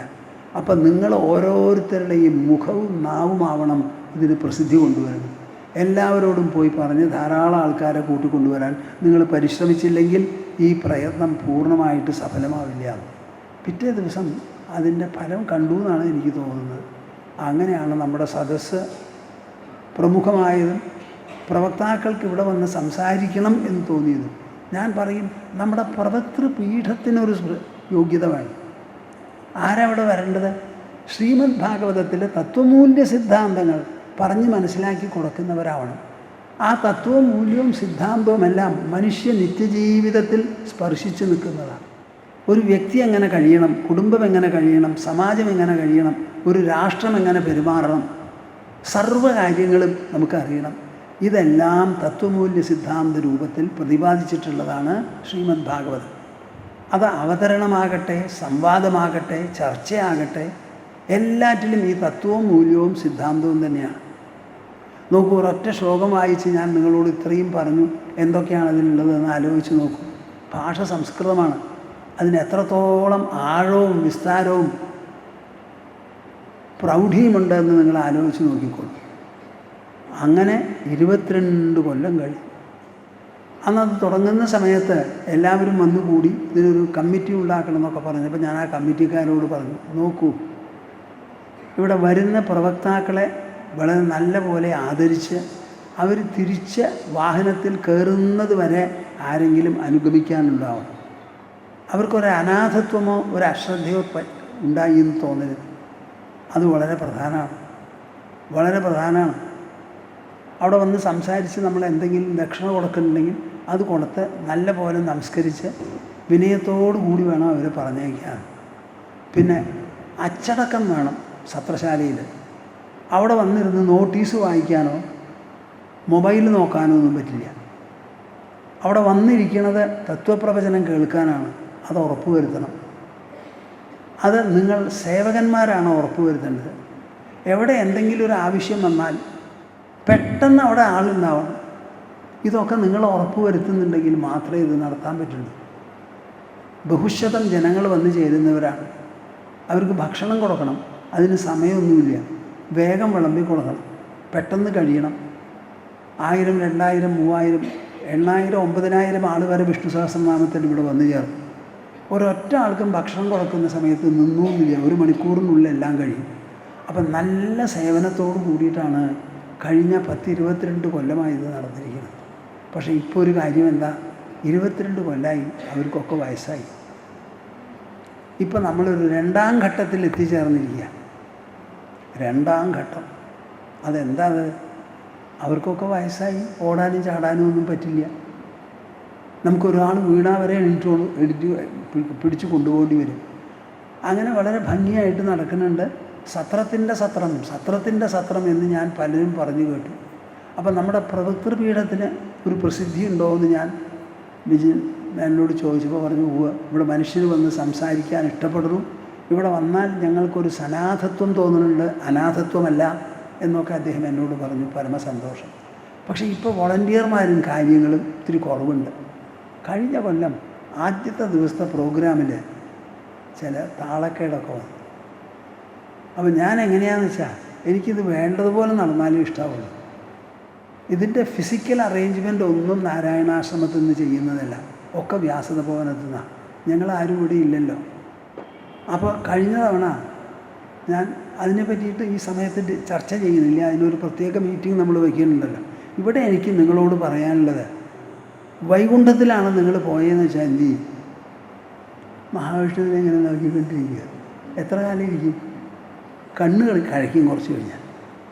അപ്പോൾ കുറച്ചൊക്കെ അങ്ങനെ മഹാവിഷ്ണുവിൻ്റെ അടുത്ത് നിന്ന് അധികം താമസിക്കാതെ നിങ്ങൾക്ക് തോന്നും പലരും മഹാവിഷ്ണുവിനെ കാണാൻ വരുന്നുണ്ട്. അപ്പോൾ അവർക്ക് വരാനും കാണാനും ഒക്കെ സൗകര്യപ്പെടുത്തുക എന്ന് പറയുന്ന ഒരു ഉയർച്ചയാണത് ഈ സേവനം. ആദ്യം പങ്കെടുക്കുന്നവർ സേവകന്മാരാവണം. ബാക്കിയുള്ളവർക്ക് പങ്കെടുക്കാനുള്ള സൗകര്യം ഉണ്ടാക്കി കൊടുക്കുക. അതാണ് ഈ ധർമ്മസേവനം. അപ്പോൾ ആ ഒരു ഗ്രേഡിലേക്ക് നിങ്ങളെല്ലാവരും ഉയർന്നു കാണും. ഉയർന്നിട്ടുണ്ട്. ഇവിടെ വന്ന വ്യാസപ്രസാദത്തിൽ നിന്നുള്ളവരെയാണ് ഉദ്ദേശിച്ച് പ്രധാനമായിട്ട് ഞാൻ പറയണത്. ഇവിടെ വന്ന് ഇതിൽ പങ്കെടുക്കുന്നത് നിങ്ങൾക്ക് അറിവൊക്കെ ഉണ്ടാവുന്നു. ഇതിൽ സേവനം അനുഷ്ഠിക്കുന്നത് നിങ്ങളുടെ കുടുംബത്തിനും വലിയൊരു അനുഗ്രഹം. നിങ്ങളുടെ കുട്ടികൾക്കും ഇതേമാതിരി നല്ല കാര്യങ്ങൾ ചെയ്യാനുള്ളൊരു മനസ്ഥിതി ഉണ്ടാവണം. അങ്ങനെ നമ്മുടെ സമാജം അനാഥമാവരുത്. ഈശ്വര കൈങ്കര്യം ചെയ്യാനുള്ളവർക്ക് അതിനൊരു പ്രത്യേക മനസ്ഥിതിയോടുകൂടി, അത് വേലയാകട്ടെ, പൂരമാകട്ടെ, മറ്റൊന്നാകട്ടെ. ഇപ്പോൾ മച്ചാട്ടിലുള്ള മാമാങ്കത്തിന് പോലും പാറലുകാട്ടിൽ നിന്ന് പോയ തേര് നിന്നിരുന്നു. അതിപ്പോൾ തുടങ്ങി, അതിനൊക്കെ ആയിട്ടുണ്ട്, വളരെ നന്നായിട്ടുണ്ട്. അപ്പോൾ ഈ സത്രം തുടർച്ചയായിട്ട് നമ്മൾ വേണ്ടതുപോലെ നടത്തണം എന്നുണ്ടെങ്കിൽ ഇതിൽ പങ്കെടുക്കുന്നവരുടെ നല്ല ഒരു സഹകരണം ഇതിന് വേണം.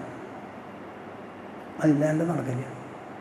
ഞങ്ങൾക്ക് 1-ന് 2 ആവാൻ പറ്റും, 3 ആവാൻ പറ്റും. ഒരു ദേഹമല്ലേ ഉള്ളൂ. അപ്പോൾ അവിടെ ദേഹം കൊണ്ട് നിർവഹിക്കുന്ന പല കാര്യങ്ങളും ഉണ്ട്. അതിന് നിങ്ങളെല്ലാവരും വരണം. ആദ്യമൊക്കെ വലിയ ബുദ്ധിമുട്ടായിരുന്നു. വൃശ്ചികമാസത്തിൽ നല്ല കാറ്റാണ്, പൊടിയും കിടിയൊക്കെ ഉണ്ടാവും. അവിടെ ഇരിക്കാനും വിഷമം, ഊണ് കഴിക്കാൻ പ്രത്യേകിച്ചും വിഷമം. അപ്പോൾ എന്തായാലും ഒരു സൗകര്യം വേണമെന്ന് പറഞ്ഞു. സൗകര്യം വേണമെന്ന് വായുകൊണ്ട് പറഞ്ഞാൽ മതി, ഉണ്ടാവണ്ടേ. അവസാനം അതിന് പുറപ്പെട്ടു. നമ്മളെ കൊണ്ട് അതിന് സാധിക്കുന്നതല്ല. അപ്പോൾ ഞങ്ങളുടെ ജീവിതത്തിൽ ഒരു പ്രത്യേകത എന്താണെന്ന് വെച്ചാൽ, ഞങ്ങൾ നടന്ന ഓരോ കാര്യങ്ങളും ബഹുജനങ്ങളിൽ നിന്ന് പിരിക്കുക എന്നുള്ള ഏർപ്പാടൊന്നും സന്യാസിമാർക്കില്ലല്ലോ. നമ്മളെ വന്ന് കാണുന്നവർ വന്നു, അവരോട് സംസാരിച്ചു, അത്രയല്ലേ ഉള്ളൂ. അപ്പോൾ അങ്ങനെ ഒന്നും ചെയ്യാതെ ഞങ്ങളുടെ ആശ്രമത്തിൽ നിന്നൊരു എഴുത്തയക്കി ഞാൻ മാസികയിൽ പബ്ലിഷ് ചെയ്യും. അങ്ങനെ ഇതറിഞ്ഞ് ഇതിൻ്റെ മഹത്വം മനസ്സിലാക്കി ഇതിൽ സഹായിക്കുന്നവരാണ് നമ്മുടെ കൂടെ നിൽക്കുന്നവർ. അപ്പോൾ എന്തെങ്കിലും ഒരു കെട്ടിടവും സൗകര്യങ്ങളും ഉണ്ടാക്കണം എന്ന് പറഞ്ഞാൽ എളുപ്പമായിരുന്നില്ല.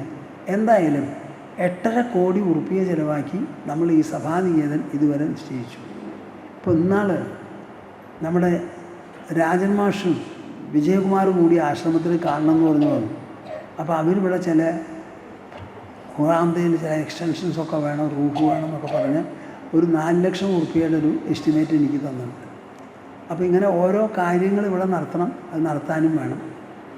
അപ്പോൾ ഇതൊക്കെ എങ്ങനെ നടക്കുമെന്ന് ചോദിച്ചാൽ എനിക്ക് പറയാനുള്ളത്, അതിൻ്റെ ചരിത്രം ഞാൻ ഇനി വേറെ എപ്പോഴോ പറഞ്ഞിട്ടുണ്ട്. ഇനിയും നിങ്ങൾ കേൾക്കണമെങ്കിൽ വേണമെങ്കിൽ പറയാം എങ്ങനെയാണ് അത് തുടങ്ങിയത്, എങ്ങനെയാണ് നടത്തിയത്. കോവിഡ് വരെ നമ്മളെ സഹായിച്ചു ഈ കാര്യത്തിൽ. ഇപ്പോൾ സാധനങ്ങൾ സൗകര്യങ്ങളൊക്കെ ആയി. ഇനി ഇത് വേണ്ടതുപോലെ ഉപയോഗിക്കാം. അതിൽ സത്രം നമ്മുടെ അനിവാര്യമായ ഒരു വാർഷിക സംഭവമാണ്. അതിൽ 10 ദിവസമാണത്. ആ 10 ദിവസത്തേക്ക് നിങ്ങളിൽ നല്ല ഒരു ഭാഗം നിങ്ങളുടെ ജീവിതത്തിൽ ഒഴിഞ്ഞങ്ങോട്ട് വിടണം. എന്ത് സഹായവും എന്ന് വേണമെങ്കിൽ ചെയ്യാൻ ഞങ്ങൾ ചെയ്യാറാണ്.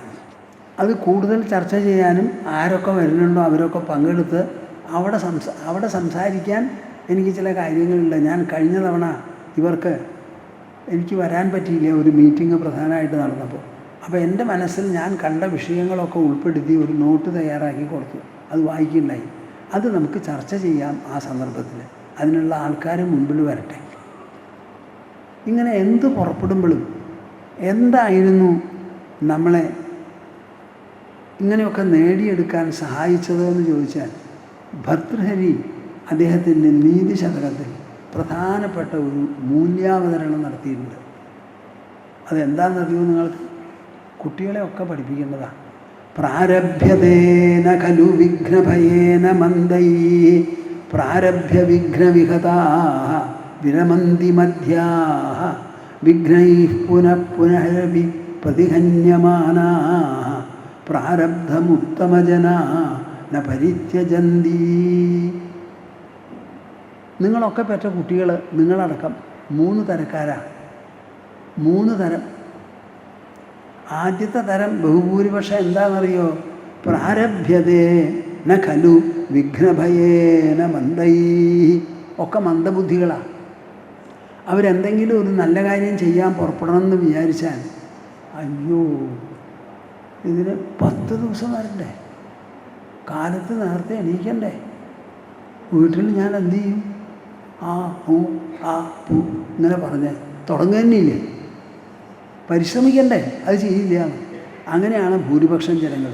പിന്നെ ചിലരോ പ്രാരഭ്യ വിഘ്നവിഹതാഹ വിരമന്തി മധ്യാഹ, ആരംഭശൂരത്വത്തോടു കൂടി തുടങ്ങിയിട്ടോ കുറേ അങ്ങോട്ട് പോയി ബുദ്ധിമുട്ടുമ്പോൾ ഊച്ചാലി. മൂന്നാമത്തെ ഒരു കൂട്ടരുണ്ട്, അവരുടെ സംഖ്യ കുറയും, പക്ഷേ അവരുടെ കരുത്ത് കൂടുതലാണ്. വിഘ്നൈ പുനരഭിപ്രതിഹന്യമാന, വീണ്ടും വീണ്ടും വിഘ്നങ്ങൾ വന്ന് തടസ്സം ചെയ്തു എന്നുണ്ടെങ്കിലും തുടങ്ങി വെച്ചതല്ലേ, ഞാൻ അവസാനിപ്പിച്ചേയിരിക്കൂ എന്ന് പറഞ്ഞ് ആത്മബലത്തോടും ആത്മവീര്യത്തോടും ഉല്ലാസത്തോടും ക്ഷേമുഷിയോടും കൂടി എങ്ങനെയെങ്കിലും അവസാനിപ്പിക്കും. നമ്മുടെ ഭാരതത്തിൽ അങ്ങനെയുള്ള മക്കളെയും പ്രസവിക്കുന്നതാണ് നമ്മുടെ ഭാരതജനം. ഒരു കാലത്തും ഇവിടെ നല്ല കുട്ടികൾക്കൊരു കുറവ് വന്നിട്ടില്ല. ഇവിടുത്തെ സന്താനങ്ങളെ പ്രശംസിക്കാൻ ലോകം മുഴുവനും പുറപ്പെട്ടാലും കൂടി അത് അധികാവില്ല. അത്ര വിശേഷപ്പെട്ടവരാണ്. എന്താണ് കാണിച്ചിരിക്കുന്നത്? നിങ്ങൾ കേട്ടിട്ടുണ്ടോ? വാചസ്പതി മിശ്രൻ എന്ന് പറഞ്ഞ ഒരാൾ ശങ്കരാചാര്യരുടെ ഭാഷ്യത്തിന് വ്യാഖ്യാനം എഴുതാൻ പുറപ്പെട്ട് എഴുതി തുടങ്ങി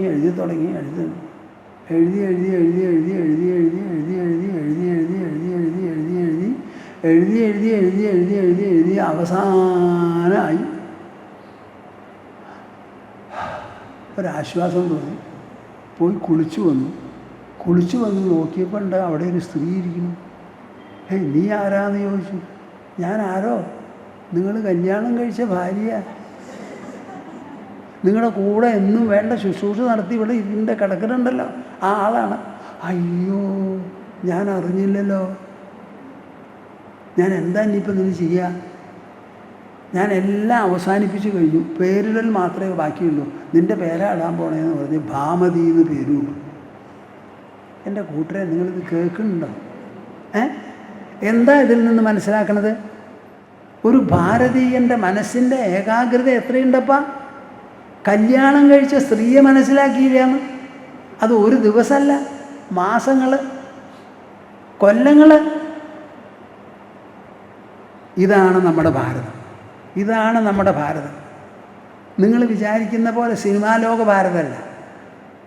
ആരെങ്കിലും ഒരാൾക്ക് തോന്നിയിട്ടുണ്ടോ നമ്മുടെ കുട്ടിക്ക് ഭാമതി എന്നൊരു പേരിടുകയെന്ന്? സുനീഷ് കുമാർ എന്ന് പേരിടും, അല്ലെങ്കിൽ ബൈജു, കുയിജു, മൊയ്ജു ഒക്കെ ഇടും. എന്താ ഈ പറയണത് നിങ്ങൾ? അപ്പം നമുക്കിതിലൊരു പുതുജീവൻ ഉണ്ടാക്കേണ്ട ആവശ്യമുണ്ട്. അതിന് ഞാനിപ്പോൾ ഇതുവരെ സംസാരിച്ചത് വ്യാസപ്രസാദത്തെക്കുറിച്ച്. ഇനി വ്യാസപ്രസാദത്തിൽ പങ്കെടുക്കുന്നവരോടാണ് ഞാൻ ഈ പറഞ്ഞ വാക്കുകൾ.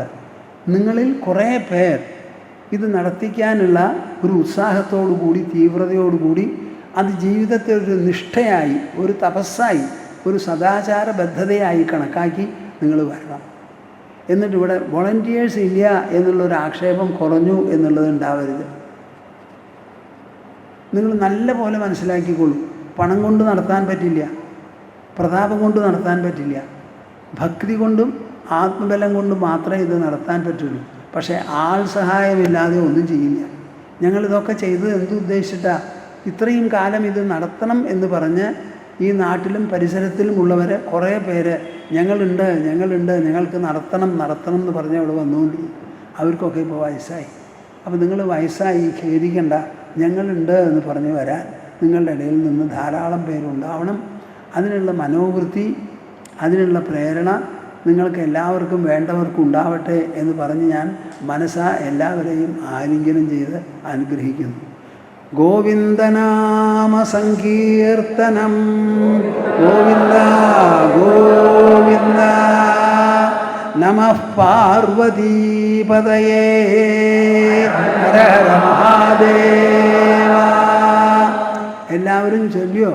ഒരിക്കൽ കൂടി ചൊല്ലാം. മടിയന്മാർക്ക് പങ്കെടുത്തോളൂ, വെറുതെ കളയരുത്. ഗോവിന്ദനാമ സങ്കീർത്തനം. ഗോവിന്ദ ഗോവിന്ദ. നമഃ പാർവതീപതയേ.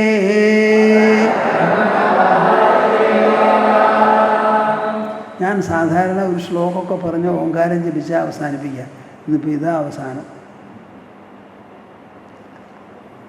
നിങ്ങളെ എല്ലാവരെയും ഞാൻ മനസ്സാ ആലിംഗനം ചെയ്ത് അനുഗ്രഹിക്കുന്നു. നിങ്ങളുടെ കുടുംബങ്ങളിൽ ആദ്യമായി നല്ല കുട്ടികൾ ജനിക്കണം. അവർക്ക് കുടുംബസ്നേഹം വേണം, ഒപ്പം സമാജസ്നേഹം വേണം, ഈശ്വരനിൽ വിശ്വാസം വേണം.